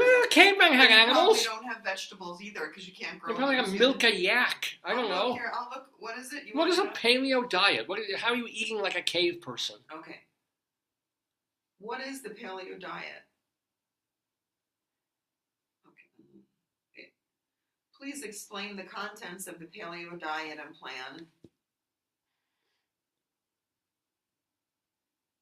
It says here, the paleo diet is the idea of early humans in the Paleolithic area ate fruits, vegetables, lean meats, fish, eggs, nuts, seeds, while avoiding processed food. That makes sense. It makes total sense. I get that. But if you figure ketchup, you have to take tomatoes, mash them down. Maybe paleo means it doesn't have any artificial ingredients. I'm fine with that. I like that. I'm living in prehistoric time. Maybe I meant keto. I don't know. But ketchup somehow is just ketchup. Okay, I'll look that up for you too. Please explain the contents of the keto diet. It says the keto diet, low carb, high fat eating plan that burns fat. Limit carbohydrates and have more animal protein and fat. I can't even. I like that idea.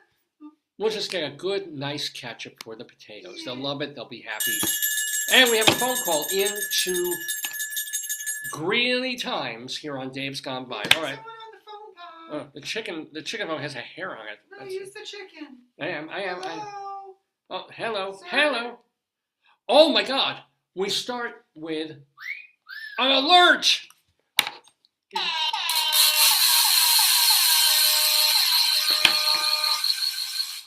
Because we sometimes on these things that come in, they have alerts to them. Like remember the Fort Lupton alert?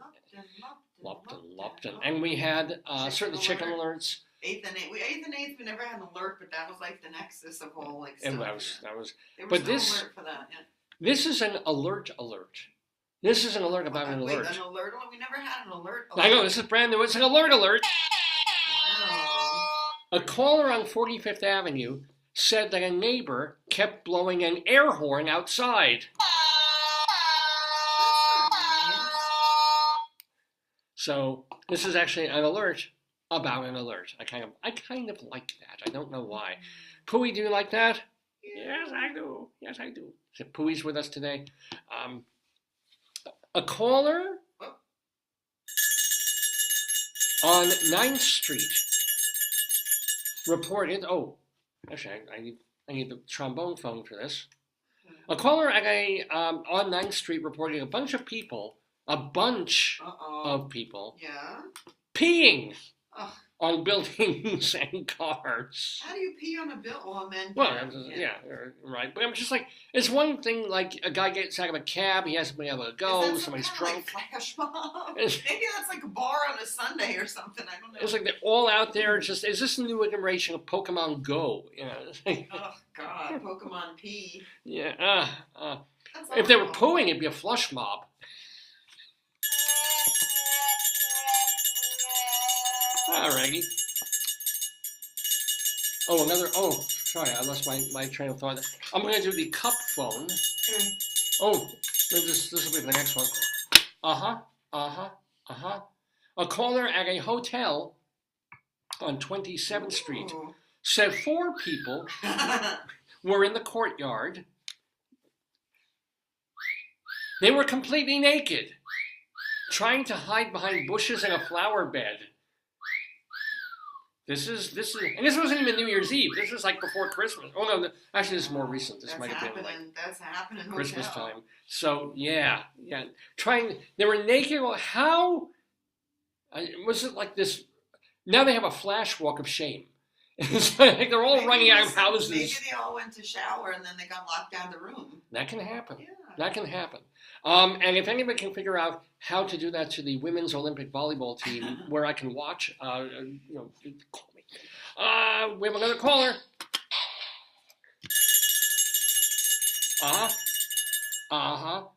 Where are you? Okay. This caller is from an apartment complex on 8th Street. What about an apartment complex? Oh. Wait. Yeah, that was good. Because I had an apartment simplex too.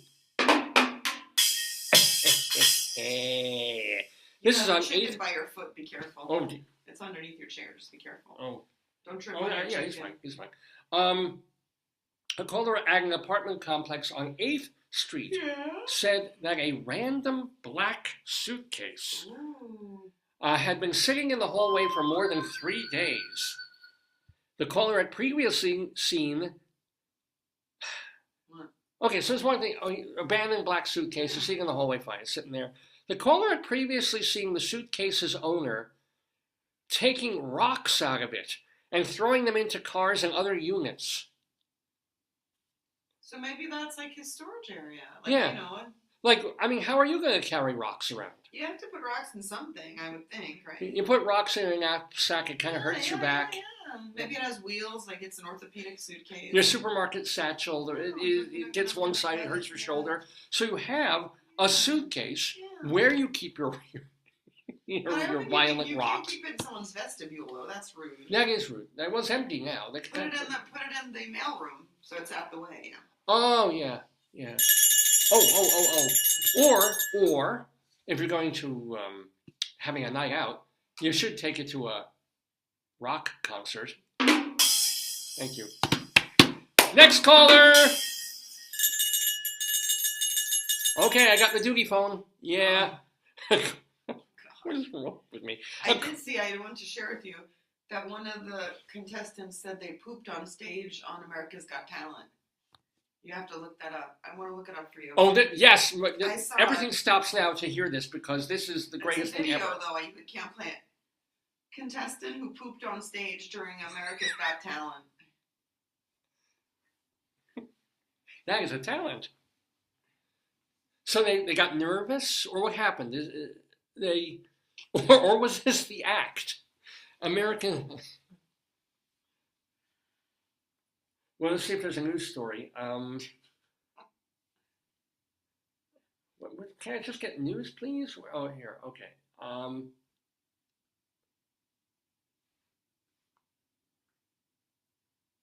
watch it and tell you. Yeah, I can't. Anyway, because this is a beautiful thing.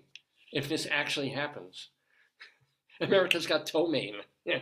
But, okay, where are we? The rock guy. A caller at an unknown address said his soon-to-be ex-wife was threatening to come into the house with her family and take items that weren't there.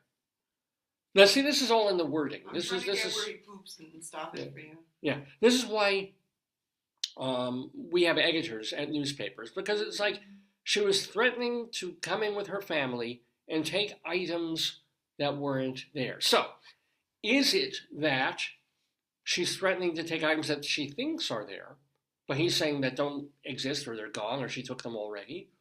Or it's one of the reasons he's divorcing her, that she's threatening to take items that are invisible and make-believe, like the giant blue elephant in the kitchen that she's vowing to leave out with her family. This is a perplexing conundrum, and I do hope that the editorial team at the Greeley Times kind of work on that and figure out what was actually meant in that circumstance. Okay, I'm vamping. It wasn't that funny. Let's try another one. How's it coming with the poop story? Find it. I know. Well, it's just coming up with these video things. Yeah. So did it, or was it a fake, or was it just like a funny thing? Not. Oh no, it's a ventriloquist. The bird pooped. It's a talking ventriloquist bird that pooped. That's what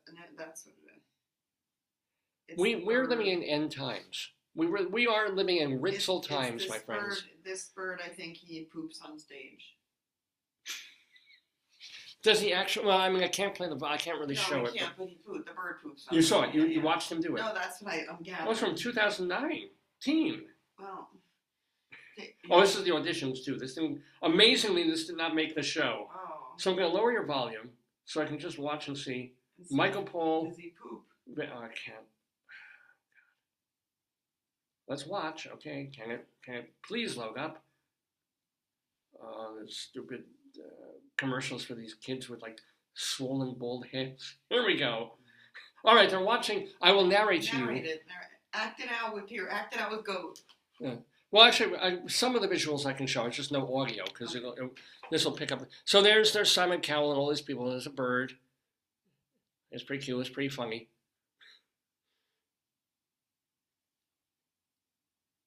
All right, yeah. You can make up your own dialogue for this.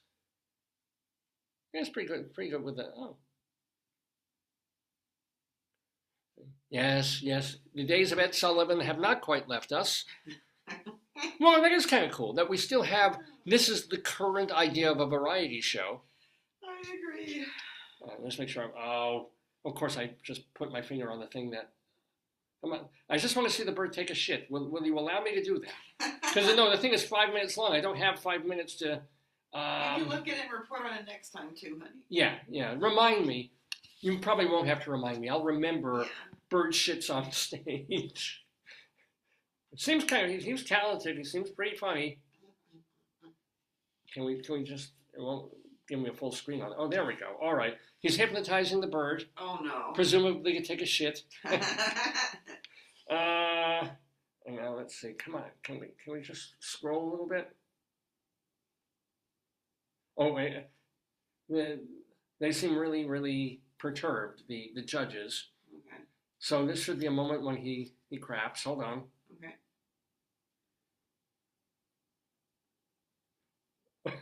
Okay. All right. I'll have to watch this properly, so as opposed to improperly. But thank you for sharing that. Okay. Hey, let's get to our elsewhere, just to make sure that we have time for this on Greeley Times. I'll watch. He's talking to the bird. Yeah. So the elsewhere part of Greeley Times is where we find a story that is not from Evans or Greeley or northern Colorado, sometimes not even from Colorado at all, but it could be all over the world, that something weird and ridiculous happened. Odd, strange news, if you will, and you will. And we'd like to share that with you as well as part of Greeley Times. Well, this was reported on all over the place, Yahoo News, New York Post. Everybody picked this up because it involves a member of the Jersey Shore. Oh no, what happened? Jersey Shore TV show. Well, how did you guys spend your holiday? Jersey Shore's Angelina Pivarnik, remember Angelina, took her crew to an immersive Santa's Secret holiday show in Chelsea in Manhattan. The show featured a winter wonderland, a hidden speakeasy for sort of beverages and naughtier things. I can't get this off whatever you did, I can't get it off your You have to escape or reload or redo. I don't know. I tried to make the screen bigger so I could watch it. As well as a festive stage show. So everybody was having a wonderful time. Everybody was having a fine old time at this Winter Wonderland Santa's Secret special event immersive thingy that I guess young-ish, I mean, these people are in like their 40s now probably, or go to and have a New York-y kind of holiday time. So they do this. Angelina had a fine time, but her friends, probably drinking in that special speakeasy, got a bit rowdy. Oh no. Including one who punched a performer in a teddy bear costume. Oh God, that's horrible. Why would you punch a teddy bear? What's even worse is that the performer in the teddy bear costume is a woman. Her name is Katrina Kemp. What happened? And what's even worse than that... How can it get worse? Well, Katrina Kemp... It's the best thing ever. Katrina Kemp has dwarfism and is only 3'6". What the heck went on? They punched a dwarf. Why? Well, you know, people get rowdy. They were probably calling back at the performance. It got, party, crowd, idiots. Drunken Italians in New Jersey. What do you expect? Speaking of drunken Italians in New Jersey, we have Candice Guardino. What happened? No, there's no what happened. They got rowdy. Angelina wasn't part of it. Let me look it up. Yeah. She also said friends, the actress, the performer, said that the friends of Angelina... Jersey Shore dwarf punching. ...called her the M word and cursed her out. Presumably M is for midget. I don't know. Even though she's a little person, she's a dwarf. I guess dwarf is an acceptable word. Midget is not... please, 2 more weeks DEI is over. I don't have to worry about it, whatever you call them. But a 3'6"er. That's horrible. Yeah. What are they saying about it? How do you punch someone dressed as a teddy bear? I don't know. I've never. Well, I guess when I was a kid and I got angry, I would punch a toy. I would punch. Oh, somebody said it was Nicole. That's horrible. That's funny. So yeah. This is our elsewhere. Really happened just, I guess, a week or so ago. And then there's a website. Look, it's Order New Jersey Midgets. Excuse me. What? What? What?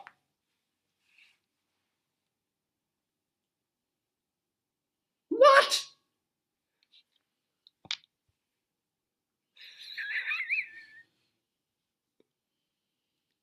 Let me see. I'm going to read this first. Hold on, please. Okay. Over 25 years experience, our New Jersey midgets are coming to your city because you can now order up to 50 midgets from our local office. Is it a fake or is it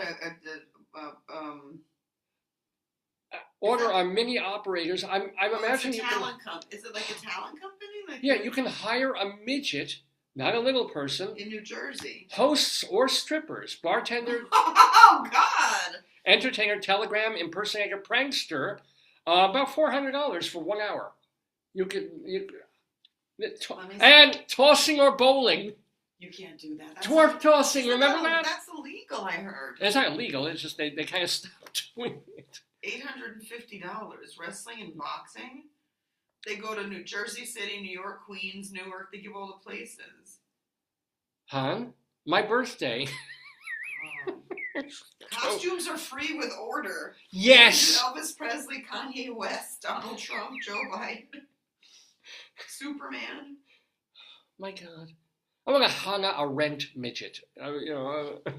Something like a Golda Meir midget would be fantastic. Yeah, oh my God. Someone dressed midget up as like Heinrich Himmler and have them come to your door. It would just be so fabulous.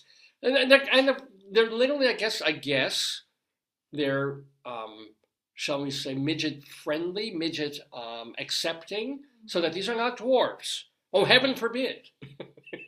It's probably orderadwarf.com as opposed to orderamidget.com. They're two separate things. We have to keep them separate, ladies. We have to respect the terms and the individuality of dwarfs. Oh my God, they have reviews of people.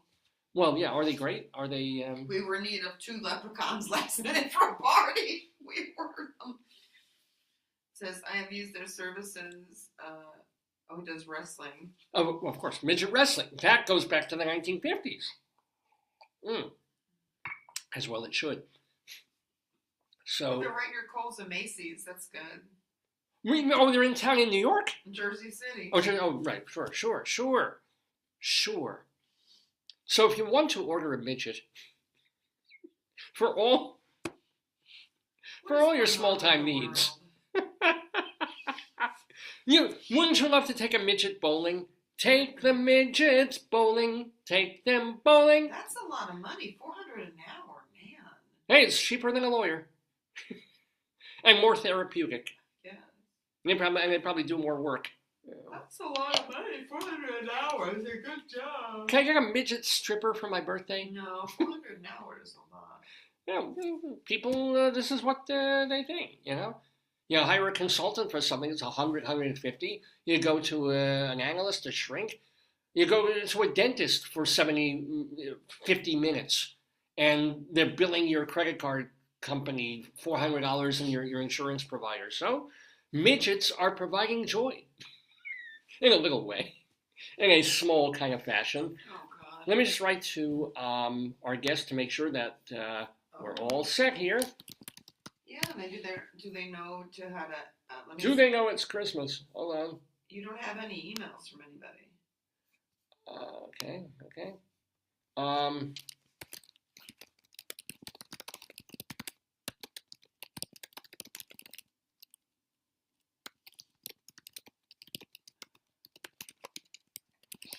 Sending that out to them to make sure that they're there. Okay.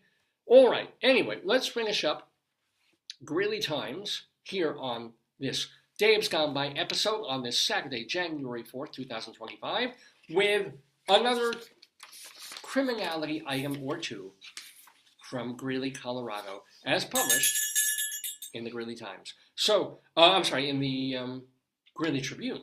Forgive me. Oh. Okay, it's actually 10:30. Let's roll out of Greeley Times because we do have our guest, and we've got Rabbi Sol Solomon standing by to... Yes, the guest is live. Yeah. So, it's okay. She just logged in. She just came in. I was unaware of that. Yeah. So, Rabbi Sol Solomon. I'm looking for Snowmageddon, so far nothing. No, it's not happening till Monday. Okay. So we're going to go out of Greeley Times and into an interview with actress from Italian Bread, Candice Guardino. First, Let's get out Greeley Times. Mr. Horace Greeley was no fool. I'm sure that you'll agree with me that Greeley was no fool. What he is getting at is that Mr. Greeley was no fool. Yippee-yi! Yippee-yi, yippee-yi, yippee-yi, yi, yi, yippee-yi, yippee-yi, yippee-yi.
Shalom, my friends. Shalom and Shana Tova to you all. I am, of course, Rabbi Sol Solomon, the founder, spiritual leader of Temple Sons of Bitches in Great Neck, New York. And I have with me, alas, not a Jewess, but close. I have an Italianess with us. Her name is Candice Guardino, and she is an actress. She is a performer. She's also a writer because she has created a solo show that she has been doing for many, many years, and she's bringing it now to New Jersey. Ooh, to the, where is it? It's the Two Rivers Theater in Red Bank, New Jersey, and it's happening on January 8th at 2 and 8 in the afternoon. Is a show called Italian Bread, which is sure to get a rise out of you. Ladies and gentlemen, won't you welcome, please, the lovely, the talented, and the very, very Italian Candice Guardino. Shalom to you. Shalom. Thank you so much for having me. Most delighted to have you in the Daverhood. So, okay, when did you first start putting together the show Italian Bread? Oh, goodness. Around 2013, I started doing some stand-up and working the characters and figuring out how mom character worked on stage and how dad character worked. And then I started putting together my childhood stories. And then I thought, okay, let's make this a theatrical show because I have such a theater background. I went to school for theater. And I added some songs in there. So somewhere around 2014 is when I had I call it the first incarnation of it. And since then it's had several incarnations and learning to be what it is now, which is a full theatrical performance. And I'm excited because I'm finally taping it for a comedy special for streamers. Ooh, Mazel. So wait, is this New Jersey tape? You do two tapings that day. It's on camera. Yes, January 18th, it is on camera. So I tell our producers are telling the audience, if you bought tickets, be ready because you could be on camera. Oh, I should go and in the middle start singing Jewish songs so the camera would pivot toward me and then I'd become famous. I would love it. It's perfect, actually. I could also heckle in Yiddish. I don't like to do that, but sometimes. So have you ever had to deal with a heckler when you were doing stand-up or even when this morphed into a theater show? Yes, I think heckling is much more common when you do stand up in a comedy club, right? Because when you enter a theater, there's this sort of unspoken rule of, you have to sit and watch a performance. But I, of course, opened that door at the beginning of the show, which is I talk back to you, you talk back to me, and it's very conversational. So I've opened that door. And every now and then I get someone who yells something or and disagrees with something I say. And it doesn't bother me. It makes me giggle. And if they, I think in the course of maybe the couple of years that I've been really doing this, I think I had one heckler that was just rowdy. And I actually had security take him out. It was very funny. And the whole audience was laughing because it was like, you're ruining our time. Get out. And my go-to statement is always, if you think you can do better, come on up. I gave him the stage, but he wouldn't come up. Actually, with you, considering, you're Italian, you've got family, you could just say, understand I could have you killed. Understand, I know somebody who knows somebody who's in construction or in sanitation. And, you could just disappear very quickly in the bottom of the Hudson. That's So you said it started as various pieces when you were doing stand-up. Is it different even today or on January 8th when you're doing it than it was a month ago? Or is it now kind of frozen?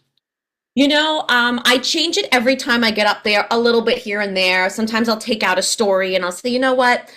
I don't think this audience is going to resonate with this childhood story. I'll pull out another story and I'll put one in that I feel like would resonate a little better depending on what state I'm in, what city.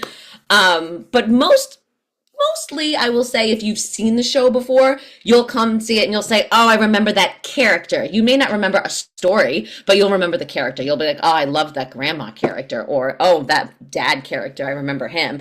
But it's mainly me impersonating my family and interchanging stories. But for the special on January 18th, I actually kept every story in throughout the years, so that it's going to be a culmination of everything. So you have to winnow and cut down into a 55-minute whatever. That's right. Did I get this wrong? Is it the 18th or the 8th? Oh, yes, 18th.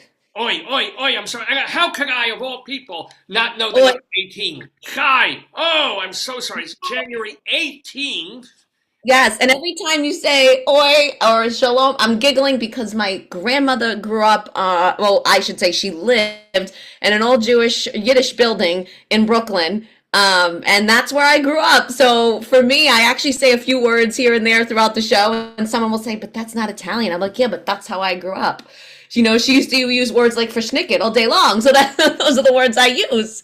Because they did. If you were in Brooklyn in those kinds of days in the 70s, 80s, well, you're not that old, like 70s, but 80s even, and all these old Jews with numbers on their arms, they were coexisting with the Italians with cement on their shoes. This is how they all lived. So Can you give us a little taste of a character that you do in the show, whether it's your grandma or a male character, whichever. Whatever. Yes, I'll do the grandma because my grandmother is not your typical, people always think Italian grandmother and they think that short woman, the house dress, those tan tights and the awful orthopedic shoes, but my grandmother wasn't like that. I wear those, but yes, okay. Yes. My grandmother was always dressed like in black sexy slips and dresses. She had spiked heels, she had red lips, and she'd always have a cigarette hanging out of her mouth, and she'd talk with this really deep rasp, and she'd be like, Candice. And she always gave me the most ridiculous advice that you should never give a child. Like, let's put it this way. My first introduction into men and sexual behaviors was grandma teaching me how to make meatballs and relating the meatballs to men. And that's all I'm going to say. And it's like ridiculously inappropriate for a child to learn that way. All right. I don't want to know about the sauce. Yes. I don't know about the sauce. Insane. That's how she related everything. She was a very bawdy, loud, tell it like it is character that had this rasp, and the cigarette there was always smoke everywhere. And did she have malapropisms, or not even? She had her own sort of aphorisms and sayings. Yes. She would say things like, oh God, I'm as hot as a hooker in church. She used to say that all the time. Say this all the time. Kind of wish I knew your grandma. Okay. Now, let me ask you, this is interesting to me. Your grandma was this obviously outlandish, wonderful persona. Was your mom completely different because she grew up that way, or was she similar? Did she try, I don't want to be like my mom, I'm going to be like a nun? Oh.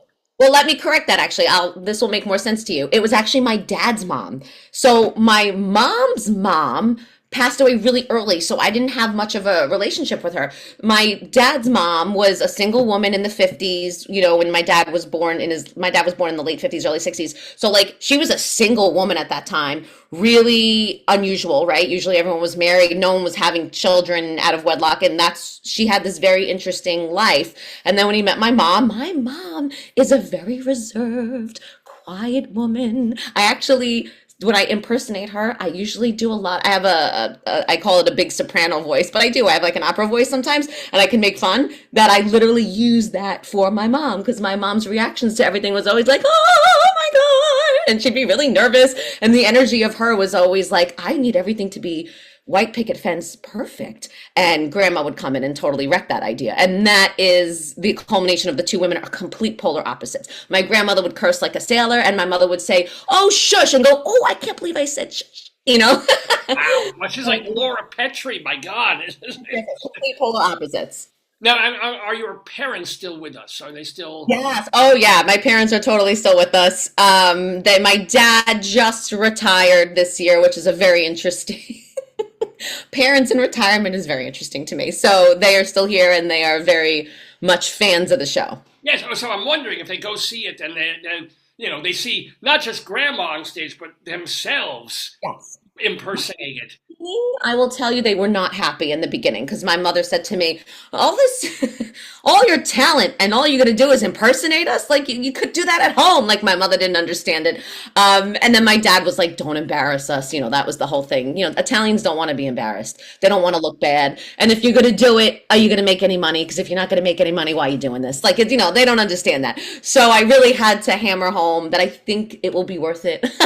I think audiences will like it. I had to convince them. And then once my dad's an easy sell, once he saw a packed audience here or there, and then all of a sudden sold out tours started to happen, and my dad was like, I'm in. And then all of a sudden it was, hey, Can, when you say this line about me, can you change it? You're not doing it right. And now I get notes.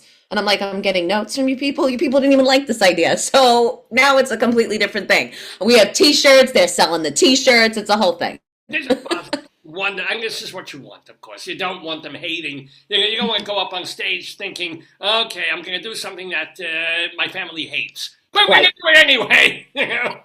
That's what comedians, what we do is we pull, like, part of me is a comedian, right? Like, I pull from my experiences. So not all my experiences are rosy colored. They're not, easy experiences. And I'm going to talk about them. And mom and dad are not going to look like the perfect people. And I was like, I hope you're okay with this, because I'm telling it the truth like it is. And that's something that a lot of comedians do. Were you senseless or something, or what went down there?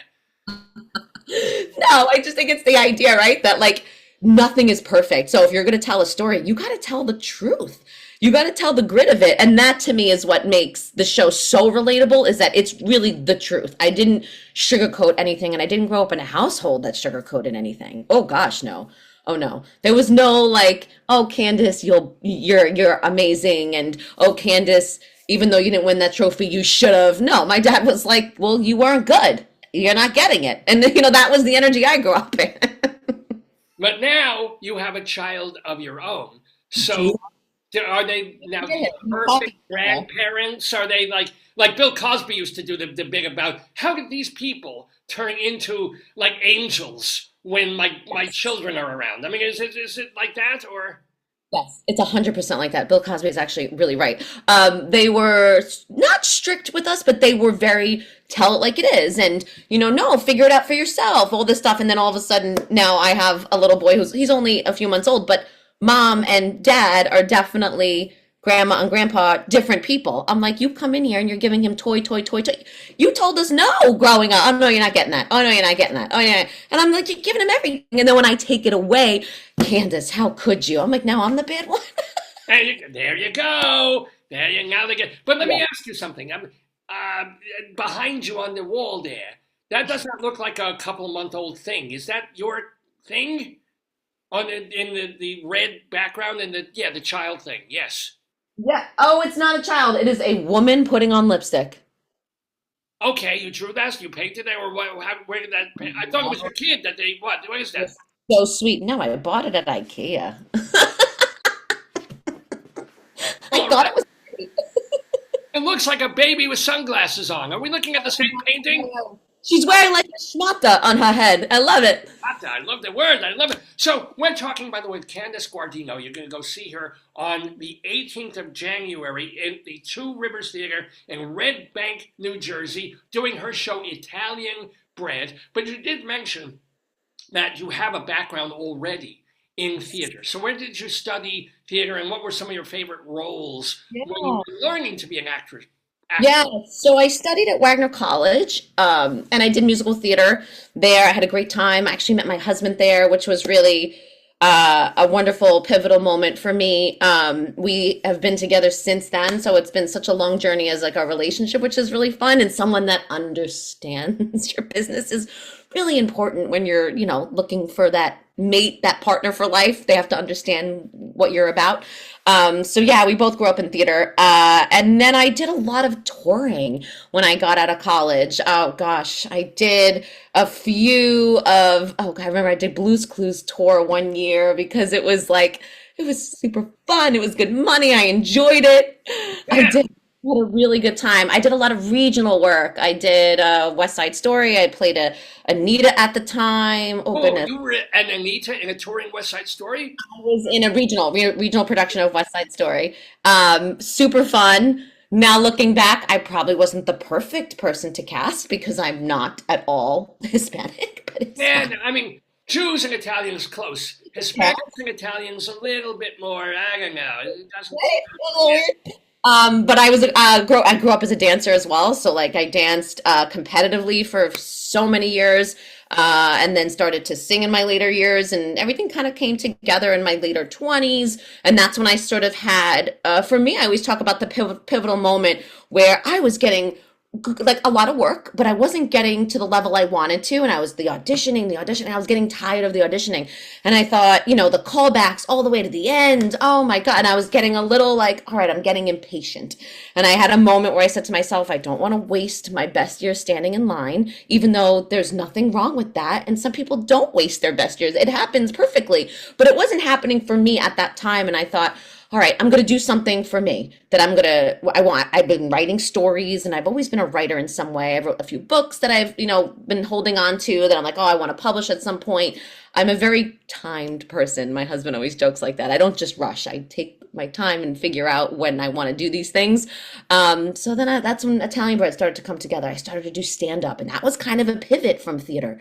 I mean, I love theater. I grew up in New York. It's like, how could I not? I actually think later in life now, I'll probably go back now because still in the union, I'm still in act. So it's like I'm still doing all the things. It's just I've pivoted. Before you get back to that, I do want to ask, aside from doing Italian Bread, I think you were at, was it the St. Luke's or St. Clement's? Yes. Oh God, no, it was St. Luke's. Yeah. So did you ever do any other shows in New York, off-Broadway? Oh God, yes. As opposed to regional, I'm just curious if you were in any. Oh gosh, so many. I don't know if it's still around anymore. Remember that musical theater festival, the Nymph, all those years ago? I did a bunch of those when they were those starter musicals to figure out if they were going to have any legs and stuff like that. NYMF, New York Music Festival. Yes. Yeah. I did a bunch of those. Those were actually a lot of fun. Those are not my favorite kind of nymphs, I have to admit, but there, yes. And what cool? And others even off-Broadway, like I did a few off-Broadways. Oh God, I have to remember these names of things. I did some recordings too that were I don't know if they ever went anywhere. They were all these projects that were, I don't want to say starters, but they were all these producers trying to get these musicals going. There was a lot more of that than there is now, I notice. Because I have younger friends that are like in their early 20s that will say, oh, that's not a thing anymore. And I'm like, oh my God, I did so many recordings and staged readings in New York when people were trying to do stuff like Playwrights Horizons. I did all these staged readings and I don't know where they went, but it's like, they either happened for the producers or they probably didn't. But at least there was that exploration. At least there was that moment. I think they used to do like 30 musicals at NYMF, and one would make it to like an off-Broadway contract and go. It's true. It was like, but at least there was that creative juices flowing. I don't know if I see that as much in that world anymore. But I'm sure it exists. You just got to find it. But yeah, and then I did a lot of tours, and then I did a lot of regional. And then somewhere along the way, I ended up moving to California because I got pulled for the CBS Comedy Showcase to be a writer. And I thought, all right, let's do it. So I ended up going to California, not to live full time. I just thought for the whatever it was, the 3 months or 2 months I was there, and Italian Bread was still in the early stages of, the Hudson Theater in California wanted to do it. That was actually the same theater that did my Big Fat Greek Wedding. When she had her first one-woman show, it was the same theater.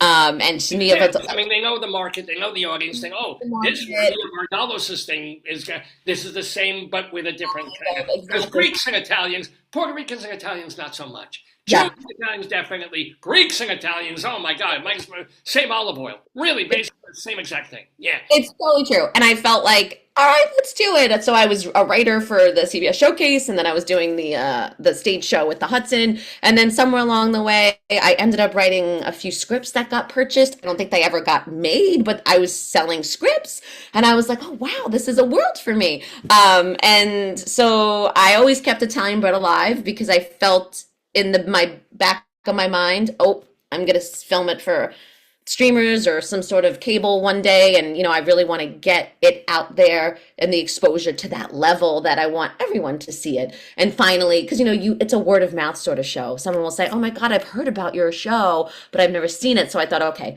I want it to be that point where it's like, all right, this is what Candice does, and then it's on to the next thing. That's sort of the there's a guy who's actually been on the show, and I'm sorry his name, but he did a show called My Mother's Italian, My Father's Jewish, and I'm in Therapy. Yeah. And working that and living off that for like 15, 20, maybe 25 years.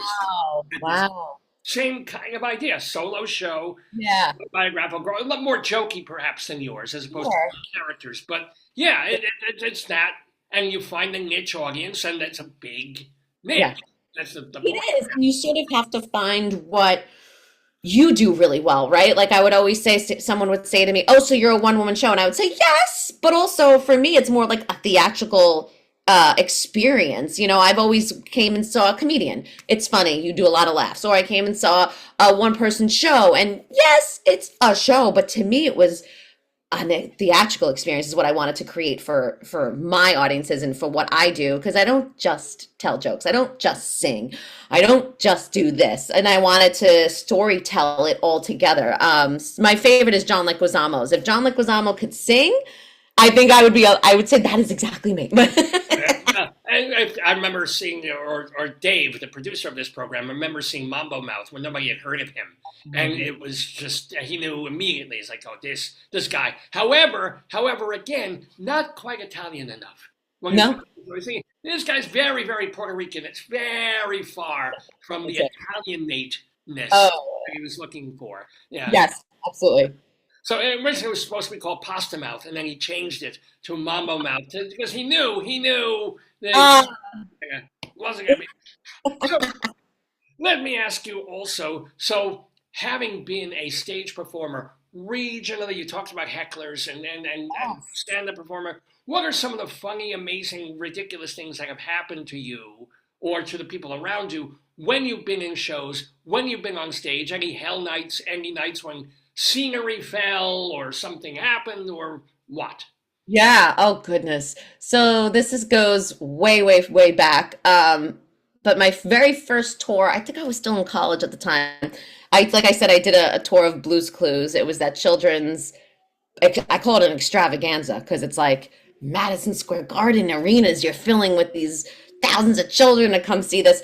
And it was like my first night of performing because I had to replace someone. And I was still in school at the time, so I was kind of like all over the map. And they gave me the instruction. They said, oh, by the way, this is a very heavy costume. And I said, a heavy costume? And they're like, oh, you got to step into it. And I had to sing like this very high note, very soprano opera sound. And I thought, okay, I can do it, no problem. But I don't know if I could do it in this harness of a costume and I have to stand up. And I said, but whatever, I had like one quick rehearsal and I did it in the rehearsal. I said, I can do it. Whatever. So I didn't think twice, but I didn't connect that, the microphone pack, if I lean too far against it, it goes on, and they were like, be careful, and whatever, all these things. And I thought, no big deal. Well, I, of course, the curtain comes up and the characters are supposed to jump up, and there's a moment where the character is supposed to sing something and I jump up and I try to jump up and I go to sing and I don't jump up. I go up and I go back and my feet face the audience, and the costume was like almost like a Humpty Dumpty sort of feel, and I start rolling. And I'm continuing to try my best to sing, and I roll off stage. You gotta get me out of this thing. And so they get me out, and I just sang off stage into my mic. I was like, I couldn't breathe. The harness was so tight. It was this whole thing. So that was an embarrassing moment for me. Did the audience even know that was not supposed to happen? Did they think it was part of the acting? The cast was amazing. So I feel like they just kept going.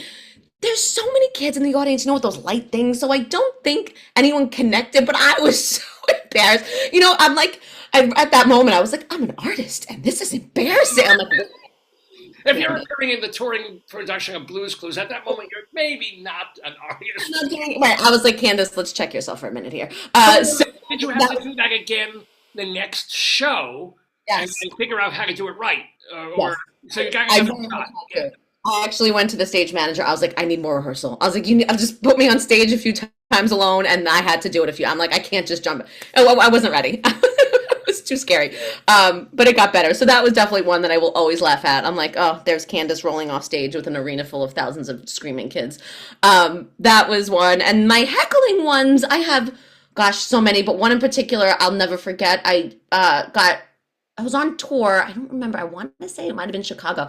And it was a theater that was the stage was lower. So the stage was lower, and the first and second row seats were on the same plane as the stage. And then the seats were rigged. So sort of that thrust feel. And I was performing, and someone in the front row, I don't know if they had too much to drink. I don't know what happened. They had something to say. They stood up and their drink went flying, and I didn't see it because it was, a big theater. It must have been like a 500 something seat house. I don't remember. There was a decent amount of people there. But I saw something out of my eye. The drink went up, and before I knew it, this person moseyed on stage with me. And I looked to my side like, you're standing next to me.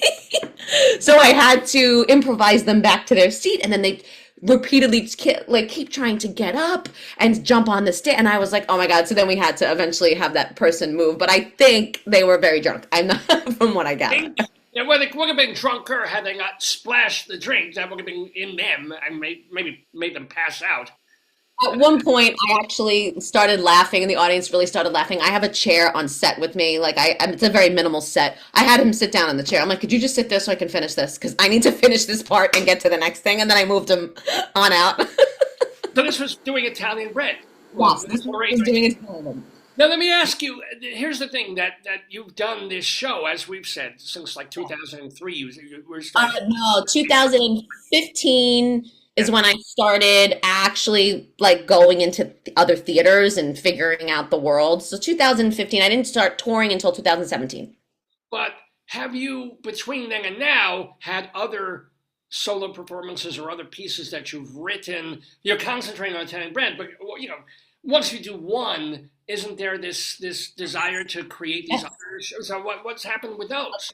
Sure. So stand-up wise, I may not promote these shows because I'm still figuring out what I want to say, but I do a lot of stand-up nights where I will do characters. For me, it was a very long fertility journey to actually have my son. So I always say the next phase is impersonating the doctors, the people, and the journey of what that looked like, because it was insane.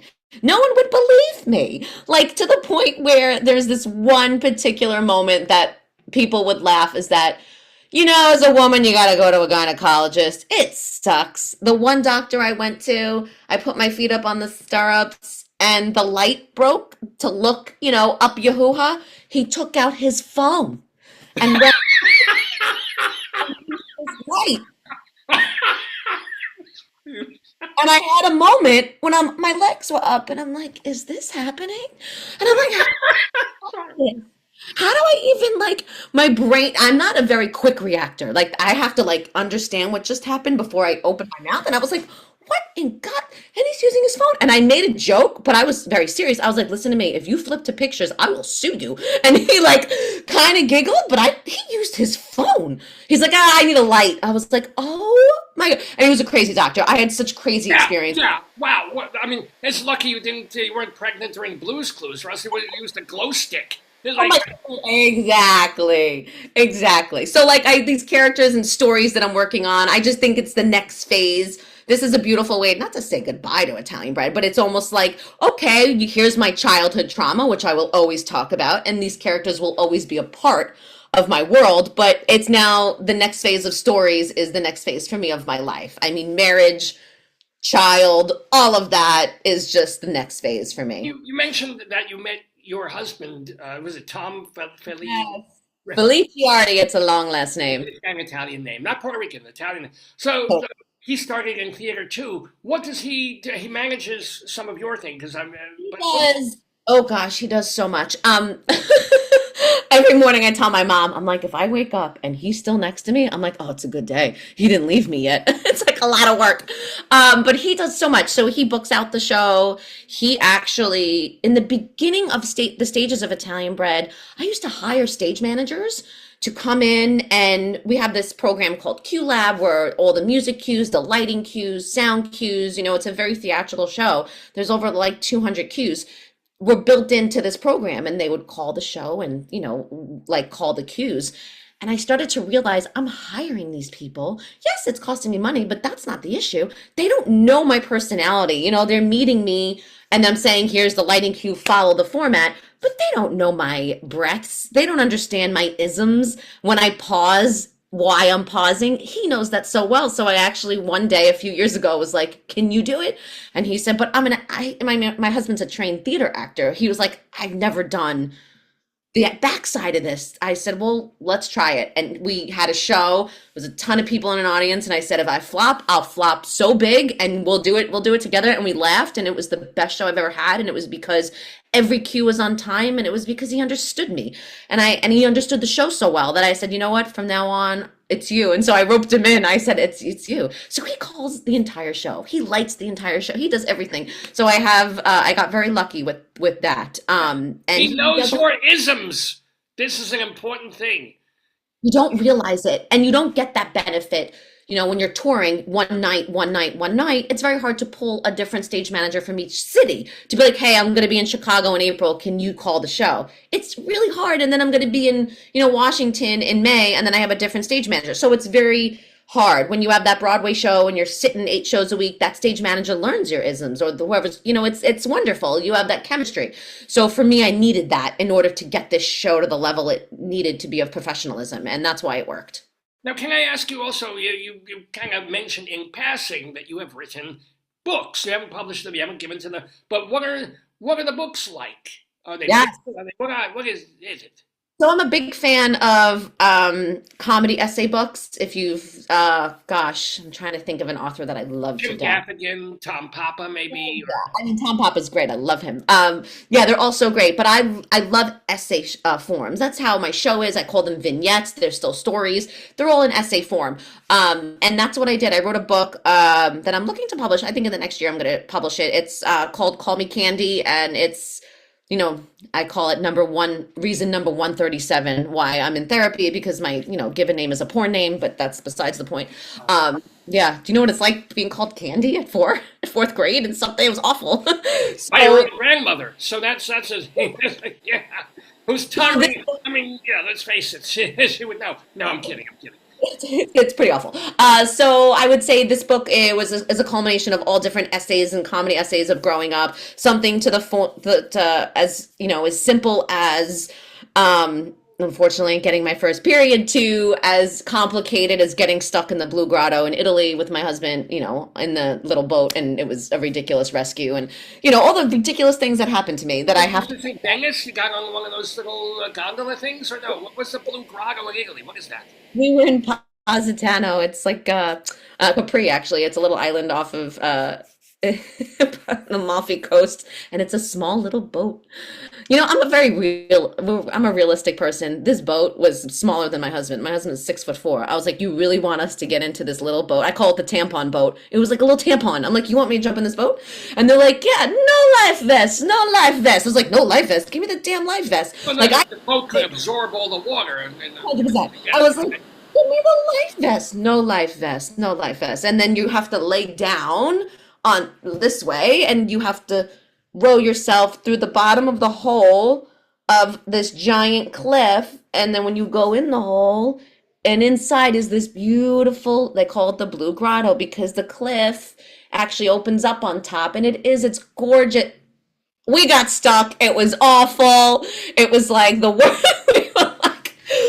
Our driver was wasted. I was like, what? And he wasn't driving a boat. He was supposed to just row us. He didn't row. He had beer in his hand. I'm like, what are we doing? It was just a ridiculous experience.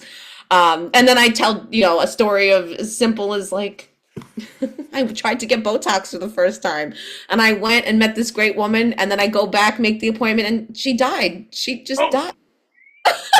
I mean, infection yet? Why the hell? Come on, you're beautiful. What do you mean you can't get Botox? These things, and I was like, you know what? I gotta write about this. Of course, I try to get Botox, and the first time I go, the woman dies, and I'm like, all right, I'm not gonna do it. So no, absolutely not. All these things. So they're little short stories of ridiculousness in the book. Yeah. That's so new. We need to look for this from Candice Guardino. Watch for her book. You have a website where people can go and Yes. So the book is the website is CandiceGuardino.com. Right now the tour is on there. It's going to be updated once the special is, airing, and we'll get all that going. And then once the book is released, that will all be on there. Now, last question for Candice Guardino. And by the way, if you're looking for a website, it's Guardino, but it's Guardino. Yes. So you are, 1 degree of separation removed from actor Harry Guardino. How is it, Prince? I don't even know. My grandmother used to say Guardino, and my father says Guardino, so it's like whatever. So did you ever meet, Harry? You know what? I didn't meet him because he passed away, I think, before I was born or right around that time. I have to figure. He's been gone that long? Yeah. Gone a long time. My dad knew him well. My dad has wonderful stories about him. My dad always talks about how he was always dressed in a purple velvet robe, which I thought is really funny. He loved being in a robe. And that just makes me giggle because that says so much about old Hollywood, right? Yeah, right. And he was a great cook, a lover of food, all these things my dad used to tell me. If you see a picture of my dad, it looks a lot like him. Well, okay, remind me, what is the connection? So my grandfather that I never met. So it's my father's father. It's his cousin. Okay, got it. Just curious. Well, anyway, that won't be in the show that you're doing. It's called Italian Bread, that everybody can go see on the 18th of January, 2 times, and both are being taped. So when you can do the cutting, you've got 2 different things to go from. So here it is. Yes, you might even be on camera. If you scream and shout and cry and laugh, they'll cut to you for reaction shots. So laugh extra loud and big, like ha ha ha. So they'll show you. But it's at the Two Rivers Theater in Red Bank, New Jersey. Tickets are available to both shows. There's a 2 o'clock and an 8 o'clock show, but they're selling out quick. So get your tickets to Italian Bread, B-R-E-D, featuring Candice Guardino, our guest in the Daverhood. I wish you certainly break 2 legs that afternoon and night. Mazel on the kid, because I know that was a big journey for you. Mazel on the husband, mazel on the books, mazel on the other pieces that you're working on and writing, and the stand-up as well. And thank you so much for being with us to start the new year. Thank you for having me. It was a pleasure. Likewise. Shalom! Hello. Candice Guardino in the Daverhood, ladies and gentlemen, here with me, Rabbi Sol Solomon. So yes, very funny, very delightful. Go see Italian. I should do a show called Challah. I really should. Yeah, but with like an exclamation point and extra A's, like Challah, to make it more hip, or more hip replacement considering my age. But yeah, so Challah, or comedy on rye, because it's rye. Anyway. For more about me, please go to shalomdammit.com. Shalom, D-A-M-M-A-T, shalomdammit.com. This is the place where you can read my little mini sermons, rabbinical reflections, they are called. You can also watch my solo stage show, Shalom Dammit, An Evening with me. We recorded it years ago at the Richmond Shepherd Theater, and it's beautifully preserved. You can watch the whole thing. And by the way, if there's a theater in Red Bank, New Jersey, or even other parts of, you should pardon the expression, New Jersey, that wants to bring me in my show to there, give me a call. We'll talk. Watch the show on the web. It's shalomdammit.com. Well, it is time for me to get back and do my New Year's preaching at my own synagogue right now. I appreciate Dave for letting me take over his airwaves for these past few minutes to talk to Candice Guardino. I wish you a most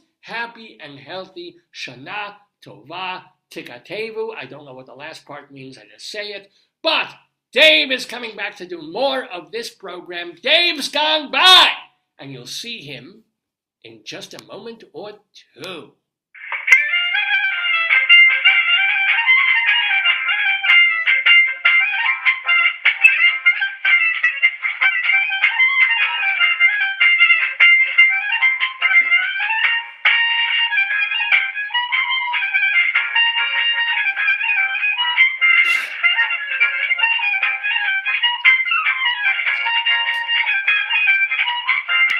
Good morning still, everybody. It's 11:11 on the, oh my God, look at my hair. It's 11:11 in the morning Eastern Time here in the Daverhood on this program. It's called Dave's Gone By. With me, Dave Lefkowitz, been doing this program since 2002, honest to gosh. This is our 974th episode of the program. Remember, you can go to davesgoneby.com to see the other, or hear, because we were a radio show for about 14 years, the remaining 973 episodes of the show. That feels nice. Oh, forget the rest of the program. Just smooth down my hair for an hour. Yeah. That feels so nice. Now you look snazzy. I'm snazzy. Thank you. Ain't no one as good as me. I'm just so versatile. So fresh and so clean. And demure. No, I'm not demure. I'm many things, but demure I am not. I know when you sleep you're demure, you snore. How's that being demure? That's the opposite. Your guest was really interesting. What a nice interview, Papa. Yeah, she was great. Candice Guardino. Well, lively. How do you have that much energy? God bless her. Because she's Italian and she's a mom. Actually, how is a mom of a relative newborn? Oh, you got a thing saying, yep, she logged in, so I don't know. Oh, yeah. Yeah, I wrote them to make sure that she, because it got on to like 10:30. All was good, right? All was great. Well. Yeah, all went fabulously well. Here on this January 4th, 2025, our first program of the new year. As I mentioned, you can watch all our older programs at davesgoneby.com. We also have a channel with all our material at archive.org. Plus, we put our audio archives at Castbox. I just said all went fabulously well, because sometimes you want to know, I probably wonder, he's listening, but he probably wants to know. Oh, God, what your face Castbox.fm for the audio archives of the show. So that's really for podcasting. It's like, why do we just save the audio of the show? It's like, hey, if you're running around and you don't need to look at this puss for 3 hours, fine, you can hear me doing the show. Listen to me in your car, at the gym, on the train. Just go to castbox.fm and I guess it downloads as an MP3 or whatever podcasting things do. And it's the easiest way to hear the show as a podcast. But for the rest of the time, archive.org, davesgoneby.com. Plus, we have a YouTube channel, Dave's Gone By. It's the same stuff, and we have our Facebook page, which has collected all our archives for the time we've been doing this on Facebook only. So you won't find our material from before like 2018 on Facebook. all that, you have to go to the other websites. But we make sure that we get our material out there so that all of you guys can watch this show, enjoy Dave's Gone By. How you doing, babe? How's Good, I got dressed. Yes, I see that. I'm wearing my robe over there. I have socks in my pocket. And I'm ready to roar. Do. For you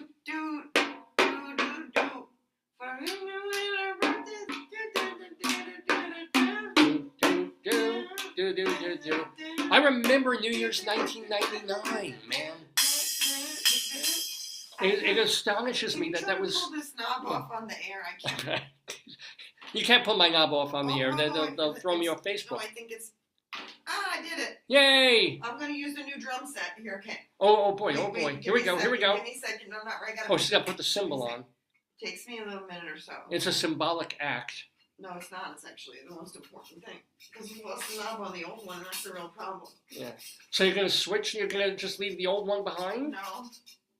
You got to push the knob down more later. That's what she said. Okay. All right, here we go. I'm going to do like the. Oh, like a drum roll. This is so cool. I don't know how to do it.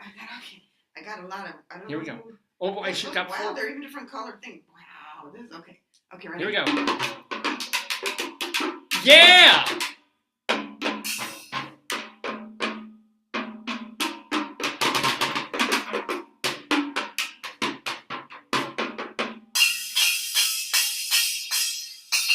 You've heard of Buddy Rich. This is Buddy Middle Class. What? Yeah. Listen. Even those are a little different.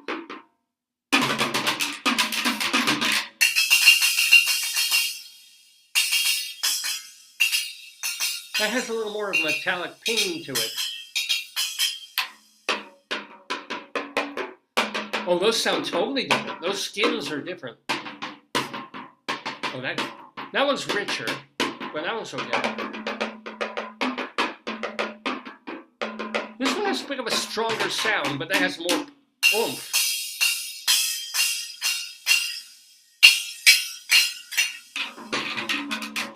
I feel like I'm at a Grateful Dead concert in 1973. Here, can you actually hand me so I can literally show people? Let me take one. Yeah. Why don't you play it here? I'll give you. What you want, the old sticks or the new sticks? This is literally the drum set that we use on this program. We just got this new. This is so pretty. It looks very upscale. Yeah. David, do you want the old drumsticks or the new ones to play? Oh, you know me, the old ones. Okay. So let me try. Old drum set? Okay, I got the. Okay. Let me try. So here, honey. All right, now you have to tell a joke though. Okay. Why did the vegetable get mad at the Chinese restaurant? Why? He got steamed. That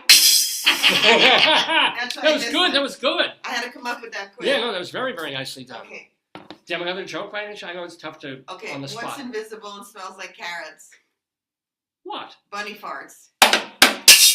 Ooh, wow, yeah. Very different. Oh, that's nice. That's pretty cool. It's new, yeah. Try it with these. Jimmy Fallon, eat your heart out. These are the sticks for that drum set, the darker ones, and maybe it has. Maybe it has a different resonance. Here we go. Yeah. All right, can you do one more? It can be filthy. What did the cat say when he saw his kitten got an A on their report card? What did the cat say when his own kitten got an A on its report card? What? That's perfect. Oh no, I'm sorry. Okay. Try it again. Yeah. What did the cat say when his kitten got all A's on their report card? I don't know. What? He said, "That's perfect." Yeah. Very different, right? Wow. I think it's the same and it's the same store. Look at that. Maybe because I played that one so much. This is really. Yeah. But yeah, okay, so now we have a spare drum kit with a spare drum. Oh no, it's a snare drum. Oh. And we have all the sticks now, so if we lose them, we have extra drumsticks. This is exciting. This is, Yeah. Other people collect art. Other Here, people. show them this. It's called desktop, and I guess you could put on your desk, right? It would fit. Like, can you imagine if you were the CEO of an organization, you're having a meeting, and just somebody says something so stupid, it's like, or nobody's at the meeting yet, and you're calling them just by boom, boom, boom, like banging. This is literally $5 at below $5 honestly. Is that what it's called? Five Below. Yeah, look at it. This is the best thing. They also have a harmonica that's a piece of shit. And they have a kazoo that doesn't work. What about the triangle? Triangle's all right. That would have been good for New Year's. Oh, yeah. But this is like great. We love this. This has been an absolute like best thing ever. And you hear my wife in the background punctuating my humor with punchers. Yeah. Anyway, it's 20 after 11 in the Daverhood already. So we still have our Colorado Limerick to do and our friends of the Daverhood to do. Wow. But you should go out while it's sunny, Papa. Well, yeah. Well, they do have one thing here. You look like a lumberjack with the shirt on the bottom. You look like a 2-year-old in a Hanukkah party. Well, at heart, I always am a 2-year-old. No, you're probably a 5-year-old, I think. Oh. Yeah. Well, you know what, hon? What? Thanks a lot. Okay. Yeah.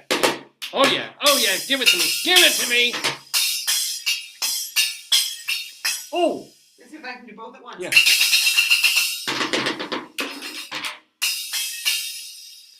Which reminds me, before we get to our story time, how about those spritz candles? I put some in my cart. Yes. Yeah. So all these years, Yeah, I'll find a picture for you. 60 years of my life growing up, in a Jewish household, and my mom would light spritz Hanukkah candles at Target. My mom would light she was getting it set up. Ones that are multicolor. Yeah, my dad. No. We got the ones that are. They're bright white. They're straight white. Yeah, but they have. Oh, that's so weird. Oh, here's what the white ones. Okay. They have them at Target. They also have the colored ones. I didn't know that. Yeah, they have all kinds, but the cheapest ones are the straight white. It's like $3 a box. $3. They have in other places for a lot more. Oh yeah, no, I can't get it in other places for a lot more.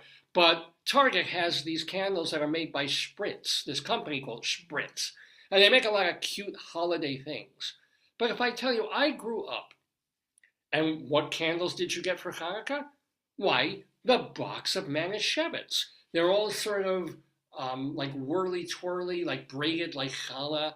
Pretty colors like red and deep blue. And you get a box of 45 candles. I'm going to find a Target for you. But the thing about the Manischewitz candles is they all burn differently. Tell them what happened to that one that fell over and almost caught us on fire. This is the Manischewitz candles are really messed up. They burned out.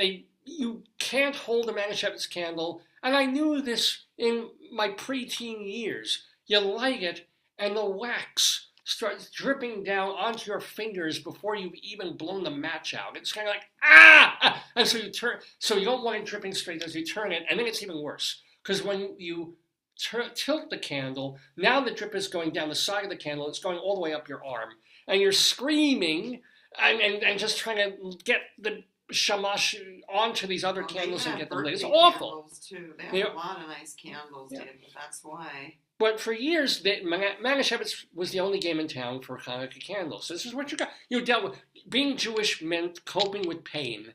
So you lit the candles. They were pretty to look at. But you're always like, oh, God, it's going to drip. It's going to hurt my finger. Ow! And it gets all over everything. You have to put the menorah on, like, tin foil on a plate of some sort or a tray. And then you spend the after holiday scraping wax off of furniture, off of the tin, off the this, off the that, and off the menorah itself. And it puddles inside the menorah, so you can't even get 2 days into the holiday. You can't even fit a new candle in it, because there's still wax piled into the menorah slot where the new candle goes in. So you have to kind of try and burn and dig out the old wax just to fit a new candle. It's like, kill me! Don't ruin this house. When you want to ruin Shoah and make that difficult, okay, right? Take the bad holiday, take Yom Kippur and make that unpleasant. But, it's sort of like you have this glorious thing of these beautiful candles, and they're all burning at different rates. So you can't assume 15 minutes, we've done it, it's pretty, no, there's this candle goes 10 minutes, this candle goes 40 minutes, this candle burns right straight to the ground. We lit candles on the last day of this Hanukkah because we ran out of the nicer ones, of the ones from Spritz. And there was one candle that we lit from Manischewitz. I swear to God, it like started burning and then split into two different flames. It went straight down, and then you had like one flame going this way, and one like a double wick. And we thought the house was going to burn down. We thought, I mean, Jesus Christ, what if this thing catches on a curtain? This is why you can never leave candles alone, even when you're home. And we're just waiting for this to burn. I'm like, what the hell? I can't find the spritz, but I found the Manischewitz. Oh, well, the box I probably threw out because it's. So this is the classic Manischewitz. Thank you. Hanukkah candles, right? Pretty, nice. They don't even show what they do. Actually, this does. No, they don't show you the dripping down everywhere of the melting and the thing that gets on the base. Tragic. So we finally say, you know what? We found, I think last year, this box of candles on sale from this company called Spritz. And we put them in, and I don't know, what happens to candle wax? Does it evaporate? Where does it go? Like, it's not dripping and melting. Because you have like this much wax, and by the end of it, nothing. Where does candle wax go when it melts?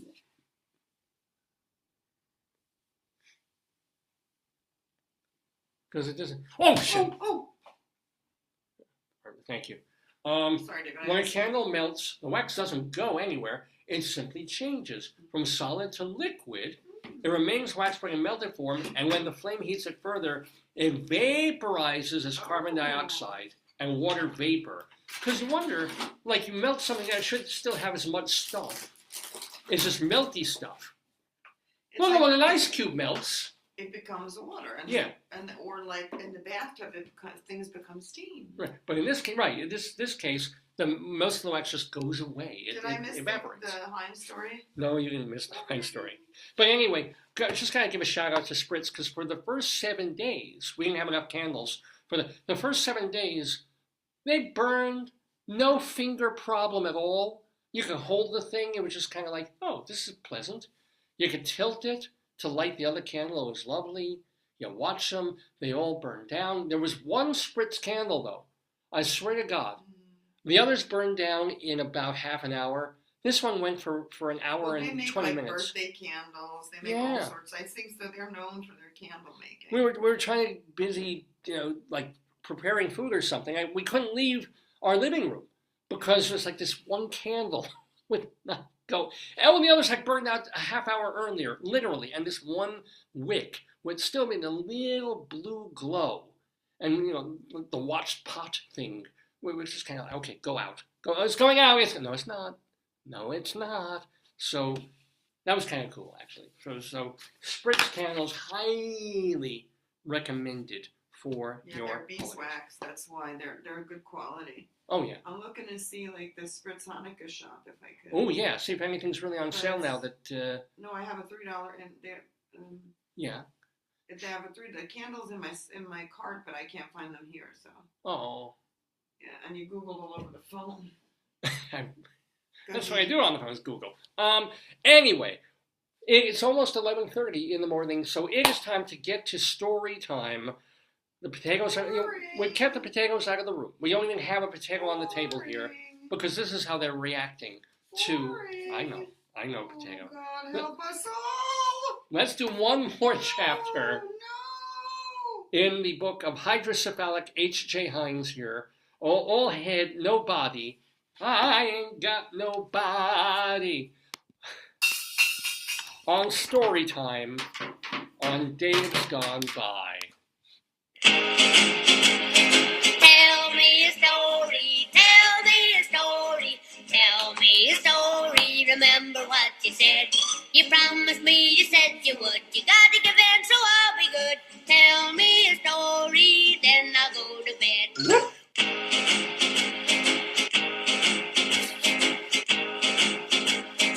So last time, I do believe that we left off with the Heinz pickle that they were giving out at it wasn't at the World's Fair, it was some other kind of, potato, I haven't even started yet. It was a Columbia Exposition, the Heinz Columbia Exposition pickle. There it is. So did we do, I don't think we did this last time. I don't think, did we? I don't think so. This is chapter 6. Oh, how many chapters? 2? Unfortunately, there's 8, Potato. Oh, frickety frick. 8 beautiful chapters. What are we doing now? 6? By Michael Burgan of Michael Who Burger. Was H.J. Heinz, with illustrations, by the way, by Stephen Marchese. No, this is not boring. After the excitement of the Columbian Exposition, Henry decided that he needed a vacation.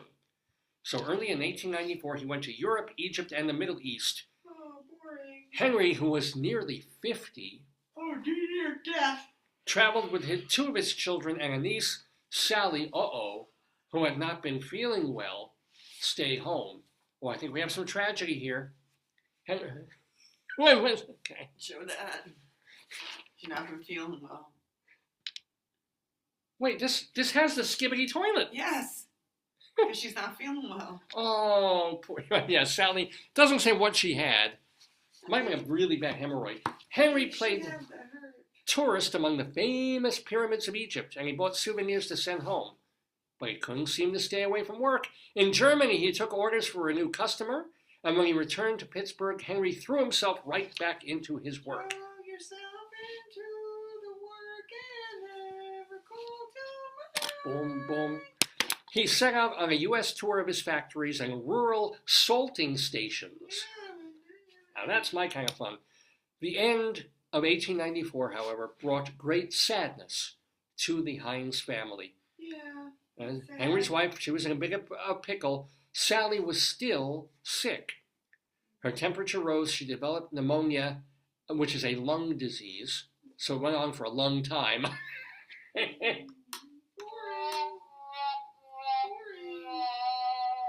Henry prayed for Sally's recovery, but on Thanksgiving night, she died.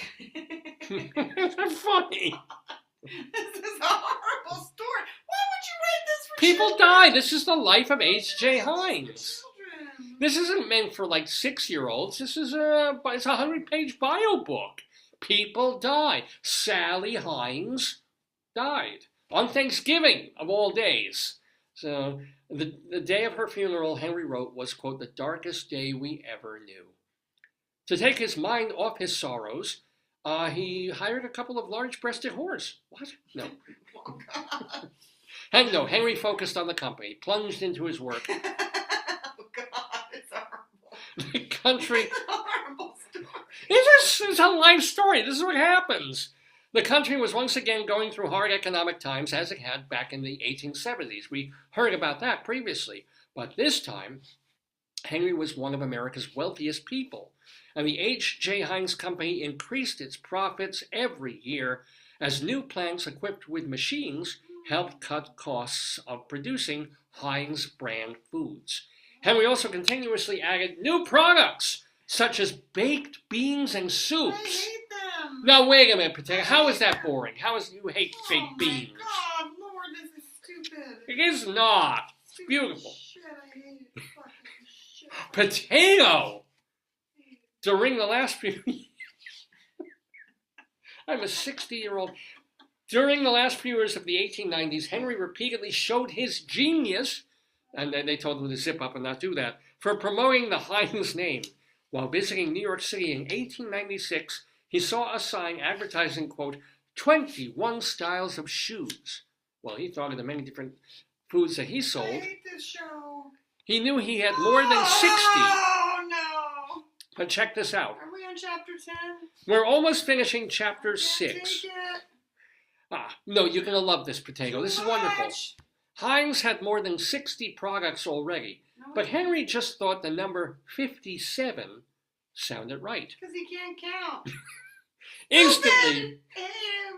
he knew his new slogan, Heinz 57 Varieties, and he later wrote, within a week, the sign of the green pickle with 57 varieties on it was appearing in newspapers, billboards, signboards, and everywhere else I could find a place to stick it. Oh, no. The phrase Heinz 57 was even spelled out in concrete blocks on several hills across the country. I just loved the big green pickle with 57 on it. Henry, though, didn't want people to merely see his company name and slogan. He wanted them to learn just how special his foods were and to give people a fun way to sample them. So in 1898, he bought a pier in Atlantic City, New Jersey. The city on the Atlantic Ocean drew visitors to its beach, of course, and Angelina Pivarnik, and the famous wooden boardwalk built on top of it. Henry's pier jutted out almost 900 feet from the boardwalk into the ocean, and at the end of the pier was a building where tourists could sit and read magazines or newspapers while surrounded by samples of Heinz products.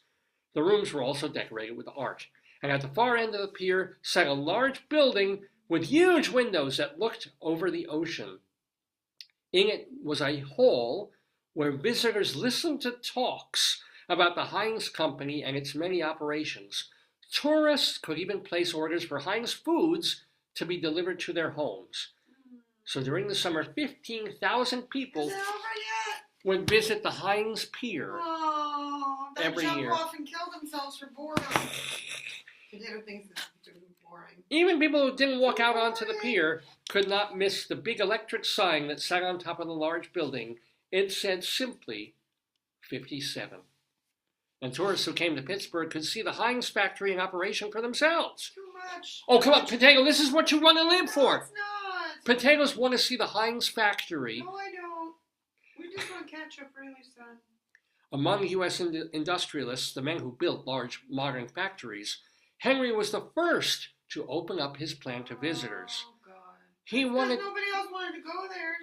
but the factory was clean and modern, Who cares about him? so people would know they were getting the best food possible. I hate him. Hey, and visitors got to taste samples and received a Heinz pickle pin.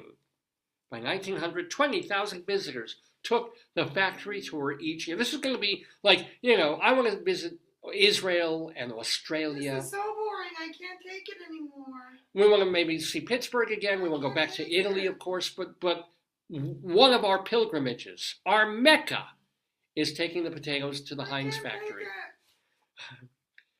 So that year, Oh, God, help us. Henry continued to show his flair for advertising and his interest in the latest technology. He erected, the first electric sign in New York City. Check it out. More than 1,000 lights. Oh, potato. Boring. More than 1,000 lights flashed an ad for his Atlantic City Pier, along with the famous 57 Variety slogan. So boring. Henry was also the first person to use electric streetcars in the city of Pittsburgh, and like the horse-drawn wagons and railroad cars his company used, they Boring. proudly displayed the Heinz name. Boring. This is so weird, Potato. Check this out. Boring. Even in 1895, check this out. This was an ad for Heinz. Boring. Well, it is boring, this one, because there's no ketchup. Oh. It's got the bottle. It has celery What's sauce. wrong with it? Who wants celery sauce? I know, right? This is how they make Dr. Brown's celery, too, I guess. Our pickles, vinegar, and condiments were at the World's Fair in Chicago, 1895. But it's like no ketchup mentioned directly. It's amazing how that's all we think of with Heinz now. And yet back then it was celery sauce. At the dawn of the 20th century, the H.J. Heinz Company was the largest food processing company in the United States. And it sold more than 200 products, and people across the country knew and trusted the Heinz brand name. Boring. Henry owned a glass plant in This is Sharpsburg. stupid. Well, he's brilliant. It's what do they call it? Top-down management of everything. He owns the glass thing. He owns the pier. He owns the this. Every aspect of manufacturing is vertical. He's brilliant. I'm bored. So he manufactured the bottles at the glass plant, and then boxes were made at a Pittsburgh plant, which made also barrels and Oh, cans. might be nice if we made some ketchup.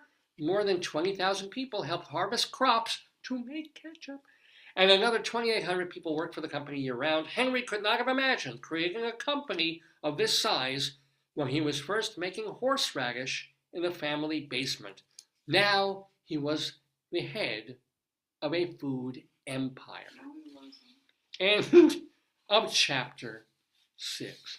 And just to let you know what's coming up, Potato, that isn't boring at all.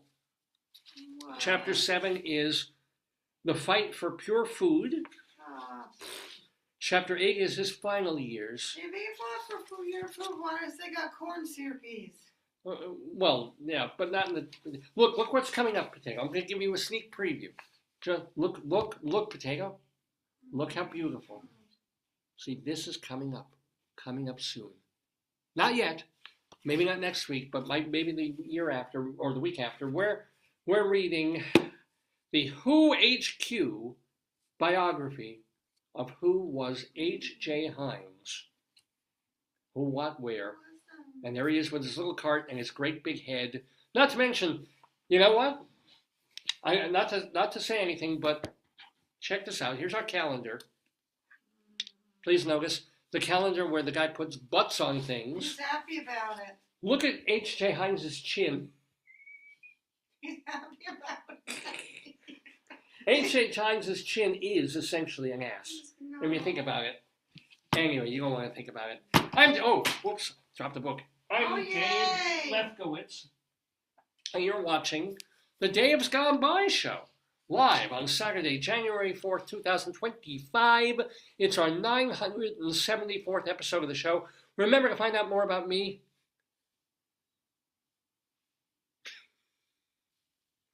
Do you want to show that? I don't even know how you found. What is that, anyway?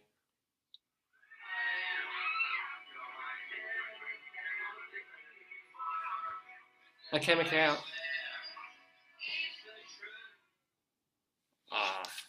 Yes. Dave's Gone By. We have our Colorado Limerick of the Damned coming up. Oh my God! We didn't do. You know what we didn't do yet? What? Oh, can we save that, or you want to do that? Yeah, it's cold. Well, it's a brand new year. I'm gonna do one Bunion. Okay. One Bunion on Bunion Watch today. So, ladies and gentlemen, if you know this program, and you really should, for more than a year now, actually it's more than 2 years, I think, because it was when I first started teaching again. I've started showing the size, shape, condition, the texture, the composition of my foot bunions. Because I know you care about that. I know you want to see... Wait for it, yes. It gives me the will to live. Boring. Oh, Potato. So, Bunion Watch is not boring. Shame on you, Potato. Put ketchup on it. Put ketchup on it, honey. Put ketchup on the bunion. You got your bunion face? Oh, actually, can you hand me the one of those, the new drumstick? Because that'll be the measuring stick for the size and condition and shape of my bunion. Oh. So, ladies and gentlemen, here on January 4th, 2025. Now, granted, I haven't been on my feet as much as usual because the semester was over a couple of weeks ago. I'm more sedentary, right? And I'm not wearing my fancier sneaker shoes that I tend to wear to teach. So perhaps my bunion has changed. Looking at it here, I see the skin is quite dry. So here's the Bunion Watch theme.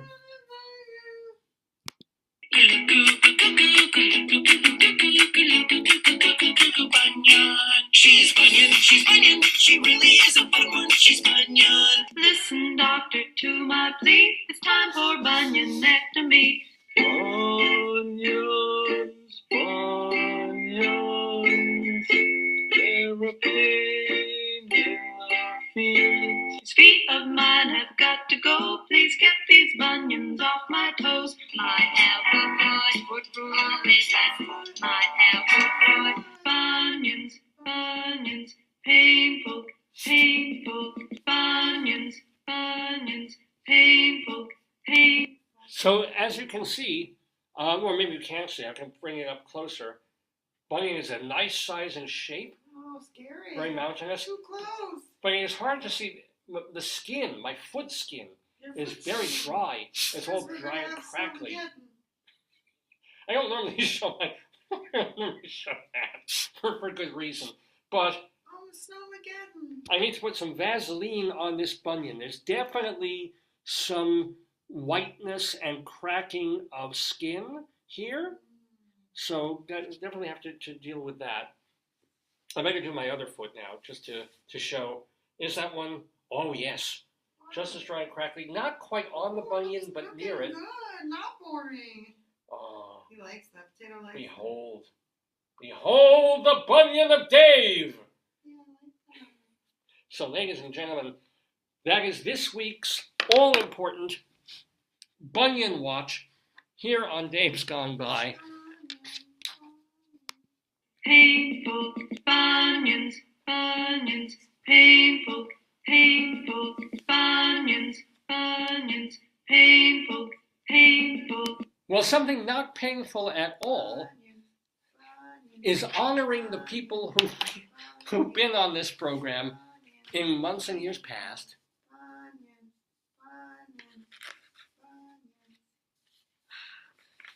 These are friends of the Daverhood. Painful. Bunions. Put your sock on, Dabby, you freak. Yeah, my feet are cold here. So here's the deal. We love the idea that we've had so many people, like even on our New Year's show alone, we had 24 guests, many of them pulled from the past year of Dave's Gone By episodes. They're recent guests in the Daverhood. But we've had people on this show for 22 years. Let them go. Well, unfortunately, we've lost at this point a couple of dozen people. Every couple of weeks we lose somebody. But sorry, He wants to know if they went to heavens. if they've been on this show, I would say yes. Oh, you're in Ellie. But yeah. So we're proud. Bunions, painful, painful. We're proud of the people who've been on this program and that we've been lucky enough and honored enough that they've given us their time. Oh, I haven't even. There we go. Gotta get this up again. There we go. So these are what we call the friends of the Daverhood, people who've been on this show. Whoops. Up we go. Bunions. So here, well, keep singing that. This will be the background music. So first of all, speaking of someone who almost died, but did not, gotta give a shout out to our friend of the Daverhood, one of the best guests we've ever had. He tends to be one of the best guests anybody's ever had, Dick Cavett. Well, Dick Cavett is 88 years old, recovering from a stroke a few months ago, but he's made basically a full and complete recovery. He walks with a cane, but it's more out of caution than actually needing it. And he's now in a brand new music video for a song by a guy named Mark Ribler, and the name of the song is Dick Cavett. I like it. Who's it about? I wonder. So, yay for Dick Cavett, 88, surviving, still in great shape. He was recently interviewed, and the interviewer complimented Cavett on his old TV shows, and that for Dick as a host, always well prepared, always kind of, had intelligence and facility with language, but also, a touch of silliness. And Cavett responded, quote, "I like that. Nobody wants to be told they have a touch of somber," unquote. I love that. That's so Cavett, who started as a stand-up comedian before he found his niche as an interviewer. But anyway, yay for Cavett. Check out the video for the song Dick Cavett by Mark Ribler, and we certainly hope to see him many more times around this planet. Want to let you know that John Schneider is off-Broadway in Perfect Crime. He was on our show a couple of weeks ago because he's in Perfect Crime, the off-Broadway show, the show that has had, 17,000 performances or 15,000, something like that. It's been running since 1987. The lead actress Catherine Russell is still in it, and she's been on this show. Oh, me too. I'm in there. So go see her, and now John Schneider too, a.k.a. Bo Duke, in Perfect Crime. Darren Lee Cole, he is the owner-manager of Soho Playhouse, and they're doing the International Fringe Festival Encore series that is running from now through March 2nd. And Albert Bergeret, starting today and running through just this week. You want to see the Pirates of Penzance, because Bergeret founded, I think 50 years ago now, the New York Gilbert and Sullivan Players. Maybe not 50, maybe 30 or 40 years ago. No, well, some people do find Gilbert and Sullivan boring, but Pirates of Penzance is one of the most popular ones, and they revive it every year or two. So this is at Symphony Space, and Nygasp does a very good production. Bergeret is the conductor and also kind of the artistic director, the founder of New York Gilbert and Sullivan Players. So if you want to see the Pirates of Penzance, you got this weekend and next weekend to do it. Danny Burston is on Broadway in Gypsy. He's playing Herbie opposite Audra McDonald in Gypsy at Majestic Theater. Julie Halston is on Broadway in Our Town at the Barrymore Theater. Aladdin has music by our friend Alan Menken, whom I believe is an EGOT. So you can see that at the New Amsterdam Theater. And his music is also off-Broadway in the revival of Little Shop of Horrors. Want to let you know that Alan Lewis Rickman co-wrote and co-stars in a piece called The Essence that is being done at Theater 154 on Christopher Street, and that is starting later this week and running through, actually it's just midweek until the end of the week. So you have just a couple of days to catch The Essence with and co-written by Alan Lewis Rickman. And then starting on the 8th, Richard Battier has a play called Black and White City Blues at Theater for the New City. It's running from the 8th through January 19th. And Cliff Eberhardt, John Gorka, and Lucy Kaplansky, they are all playing. Let's say, take us a 4, 6, 7, 8, 9. This is this Thursday the 9th, at Sony Hall in Manhattan. It's a special, New Year holiday time folk pop celebration with 3 of our friends. My gosh, it is Cliff Eberhardt, John Gorka, and Lucy Kaplansky all combining for On a Winter's Night. That is this Thursday at Sony Hall in Manhattan. And again, reminder that K.T. Sullivan is at the Algonquin on Tuesday evenings. Vince Giordano and the Nighthawks play 2 shows at Monday night at Birdland. Jim Caruso's Cast Party every Monday night at Birdland. Go to birdlandjazz.com for your tickets. Michael Garin plays piano at the Roxy Hotel Tuesdays through Saturday evenings, and he also streams his piano playing right on his Facebook page. Michael Garin, Garin.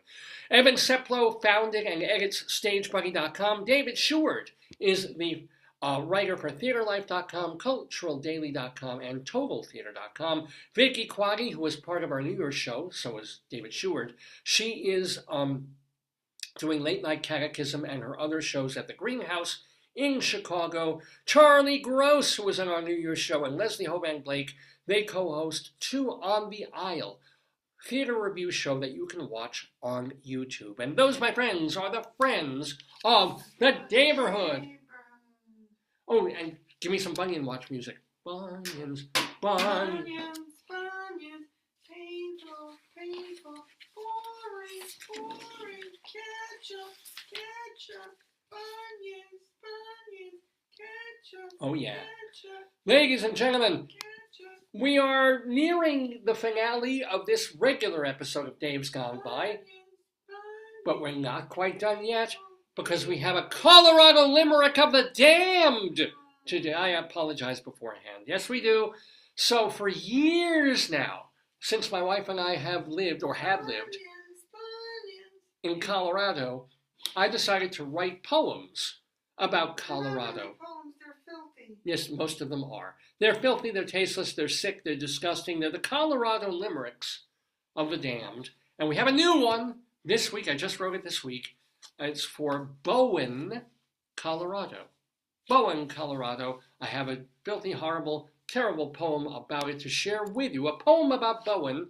I'll also tell you a little bit about the town as our Colorado Limerick of the Damned.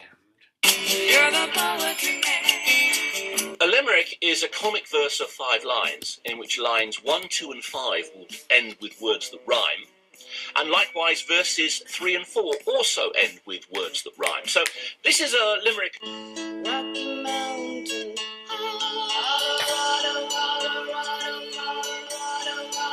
So, ladies and gentlemen, yes, even though we've been living in Maryland now for almost 2.5 years, part of my heart is still in Colorado because I get to write these terrible, terrible poems about all these different places in Colorado. And today we go to Bowen.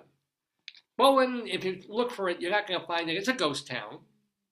It was a mining town in Las Animas County, and best known for having a terrible dust explosion that killed 13 miners.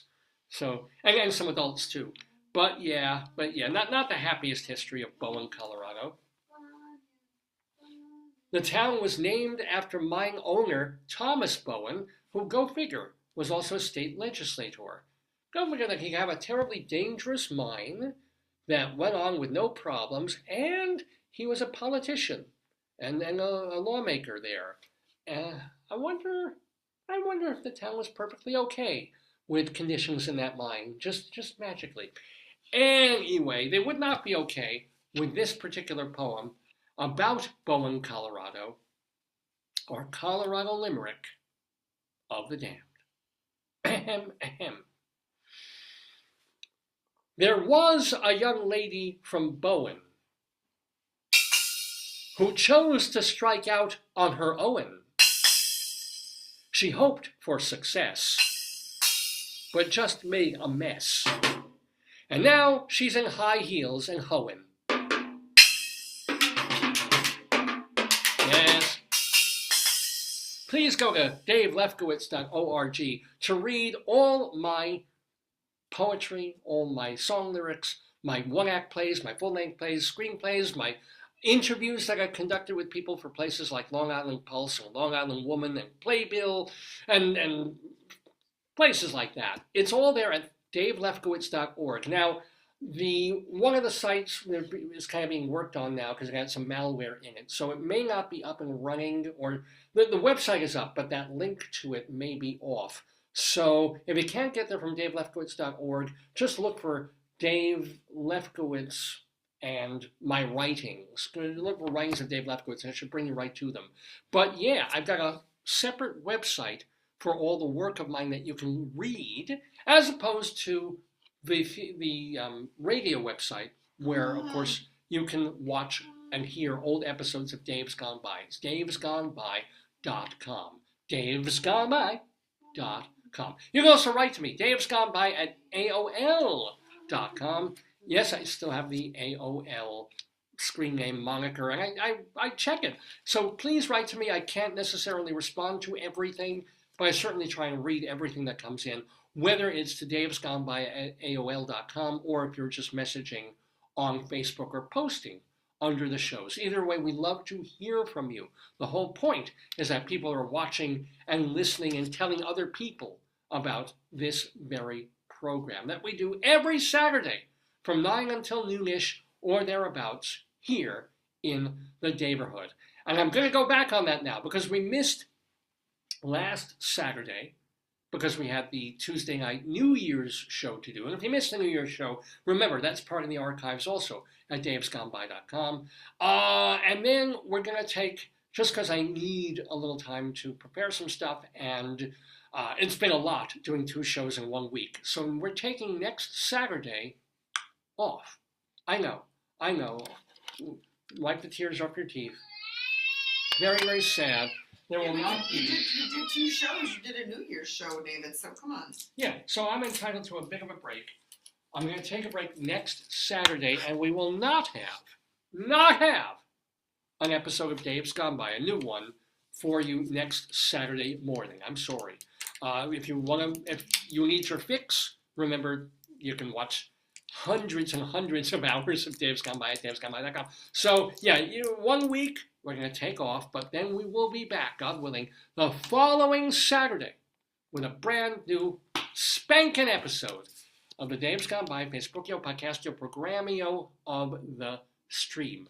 So, before we head on out of here and start our real day, if you will, outside the Daverhood, is there anything else we need to do? Anything else that we need to cover, to talk about? I'm talking about getting spammed and scammed by an employer. You should say that if anybody's suffering with mental health stuff, they should seek help. Well, yes. Oh, you're going back to my cousins and stuff? So, yeah. Well, yeah, if you have mental. And probably, if you're watching this show, you do have mental. No, I think you're probably their therapy, David. You should have a segment on your show of David heals people, and you should just heal people of their illness. I could do a new character, Yes. Like so, David, like today you're gonna do like gout and other foot-related illnesses, and then you're gonna work on people who are going for people who are prepping for their colonoscopy. That would be that group. Well, that would be still Rabbi Sol dealing with some of that stuff. No, the great thing is no, he would do like genetics, people with genetic problems. Oh God. Like no, but the great idea of the comedy of the character would be he make it worse. Someone come in with a hangnail and come out with cancer. You would inflict it, right? I just move the problem. But seriously, no, but I'm going to call this out. I'm going to take like 1 or 2 minutes to do this because I'm really pissed off about this. What? So I teach part-time. Do I want to hear this? Yeah, there's nothing you can't hear about this. I teach part-time. I'm trying to make some money, but I'm also looking for other gigs. I'm looking for full-time work and stuff like that. So I send in a resume to be, let me see if I can find this on here. David, I sent you some weird messages about food we need. Oh, great, okay. One says plug-in cup. I don't even know what that is. We need the plugs to transform the USB to plugs. Oh, yeah. And then, we need the cake. We'll get a couple of those, lightning, yeah. Get out boring. I said ketchup is not boring. So I write it, because it's the thing. Trying to find a job is a part-time job. Yeah. It really, really is. It's just like the effort, the looking, the whatever, the disappointment, and so forth. So I get, so I find this listing for a skilled and organized administrative assistant, right? And I'm perfectly qualified for this, right? But the weird part, the thing that should have set off an alarm bell or two, is that it's for a restaurant or kind of a food place in South Dakota. But I'm figuring, they're expanding, or this is one of those places that has satellite things and franchisees all over the place. So, all right, and so they need an executive administrative assistant to kind of help the higher level people with phone calls, with management, with this and that, and stuff like that. It's like a gig worker, right? What'd you say? More than gig. Could this you is. Give an output per day, but I have a problem. I don't. Where's it? Okay. You don't know where it is. I'll get it. Yeah. So I, it isn't just a thing of like, okay, throw in your resume. It's like, okay, gotta write a cover letter, gotta tailor the cover letter for the business, gotta send in the cover, turn it into a PDF, and then make sure the resume is. Yeah, it's where it takes time. Why didn't you just put socks in your pocket? I could put socks elsewhere and get a different kind of a job. So I send in for this. And I should have known something was up immediately. So I send it to the email address that is given to send it. So it's not getting directly on LinkedIn or Indeed or one of these places. I send the cover letter. I say, attach, please find, so and forth and so on. Because I fit all the criteria, and it sounds like a job I can do, and the price, the pay is pretty damn good. So I'm like, yes, and wouldn't you know, within like an hour, I get a letter back from Rocky. Hi, I'm Rocky Nelson, Senior Recruiting Officer of blah, blah, blah, of this company. And by the way, Rocky Nelson is allegedly, if you do a little Googling, not the Senior Recruiting Officer, but the actual owner of this one particular restaurant in South Dakota. I'm pleased to inform you that your CV submitted for an opening at our company has been reviewed. We're excited to let you know you've been qualified for the position of an executive personal assistant working from home, they didn't even mention it, with a pay of $40 per hour. We would like to know if you're interested. Well, I was like, yes, I'm already interested. I've responded to this already. You've got my resume and cover letter, and you have me at $40. And I didn't even know it was from home. I assume you were opening an outlet in Baltimore. And the administrative duties, it says, okay, you have to, personal assistant duties, ensure client information is accurate, paper and electronic copies of documentation, boring. Monitoring. It is boring, but it's the shit that an administrative assistant does. Boring. Billing processes and procedures, work with personal information, maintain patient confidentiality. What patient? I should have read this more carefully. Yes, And we order, check this out, we order a total rewards, this is a part-time job.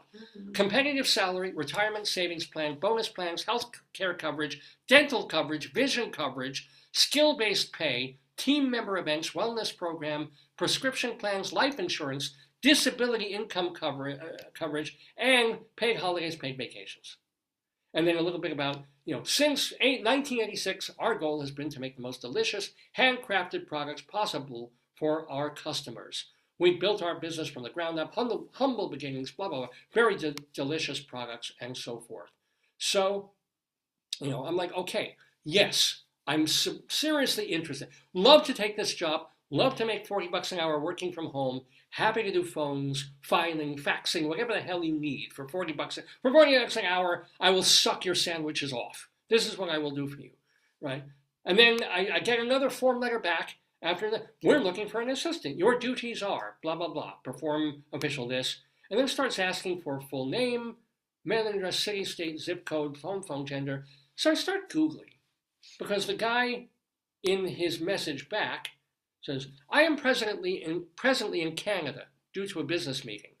And this is only an introductory email. As time goes on, we'll set up a formal interview when I return back to South Dakota from my Canada trip in 2 weeks' time. But you'll be getting started with the first task this week. Meanwhile, I get this on Friday. So I'm like, what week? And I do have a number of things you will be doing if you can make yourself available later this week. This can act as a stable foundation to our working relationship. Job is flexible. Tasks can be completed at your convenient time during your break time. We understood, blah, blah, blah. Okay. It sounds too good at this point to be true. So I do a little Googling. I just sort of cut and paste this message. And I start seeing, God bless the internet. I start seeing people posting paragraphs similar to this going back a couple of years. I will be traveling for the next 2 weeks and unavailable. Well, you can start right now. Before you've actually interviewed with me, you can start right now working for me. And we'll sort of set that. I was like, what is really going on here? And they're basically saying what happens is they get unlucky people who want jobs, who need jobs to start working, doing stuff. And one of the main things is they end up having money promised to them. They shell out their own money to pay for things and then are reimbursed by the company. Except, of course, the company never reimburses them. So it's a scam. So it's bullshit.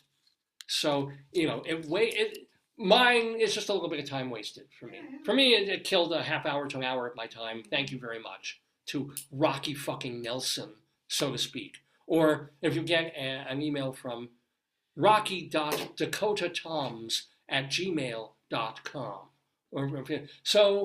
But I was not at least scammed out of any money. I was not scammed out of. Just focus on your new friendship. Yeah. I just want to say though that these people have my phone number and they have my email address and they have my CV. Oh, good. So this is be careful, folks. It's not just if something seems too good to be true, it is, which is true, but there are a lot of bad folks in the world. I mean, I had to spend a chunk of money this week to have 2 of my websites cleaned from malware so that the URLs, when you Google them, don't go to dating and porn sites, right? So had to do this through Bluehost, and Bluehost is still trying to figure out how to get my sites back up, right? There are bad people in the world who just don't give a shit that they're causing you inconvenience, that they're costing you money, that they're embarrassing you, and they're making things bad for you. And a couple of reminders just this week. So it's a sucky way to go out of the Daverhood this week. But just that if you happen to be out there looking for work too, and you get a letter like this, where it's like, we haven't really interviewed you yet, but you can start before we interview you. And I think the problem is that it's very difficult. Like I have on an academic site where we all post the same thing. It's like, be a copy editor, be an editor, be whatever. And then we always get approached. It's like, you can work from home, it's good, blah, blah, blah. And then what I do is I post it in there and say, has anyone got this, right? So, what's this phrase, buyer beware? Buyer beware, yeah, exactly. And it's not even buyers, man. This is like, potential workers beware. Everybody. Yeah. So it sucks. But what doesn't suck is doing this program, which is absolutely free. I never ask anything from you guys except undying loyalty and love. Yeah, you like that. And telling people about this show, reminding people that if you missed all or part of this episode and you want to watch the interview that Rabbi Sol Solomon did with Candice Guardino, remember that she is going to be doing on January 18th 2 shows at the Two Rivers Theater in Red Bank, New Jersey. There's a 2 o'clock show and I believe an 8 p.m. show. Yeah, and they're both being taped. So if you laugh hard, you will hear yourself on the streamable, recording of the show that she's making that day, or those two performances. So see her. It's Italian Bread, January 18th in Red Bank, New Jersey, with our new friend, our delightful friend, Candice Guardino. And we thank her husband, John, by the way, for helping set all of that up. Well, thank you to all of you for watching and enjoying. Thank you to my darling and adorable and wonderful wife for being with us in the Daverhood and helping me do this program, and for corralling the potatoes, which is really important because they get so bored with the Heinz story, and for everything else. We will see you not next Saturday, but 2 Saturdays from now with a 975th episode of the Dave's Gone By Facebookio, Podcastio, Programmio of the Stream. Until then, Happy New Year and gone by. Dave's gone by, days gone by, days gone by. No ifs, ands, or about it.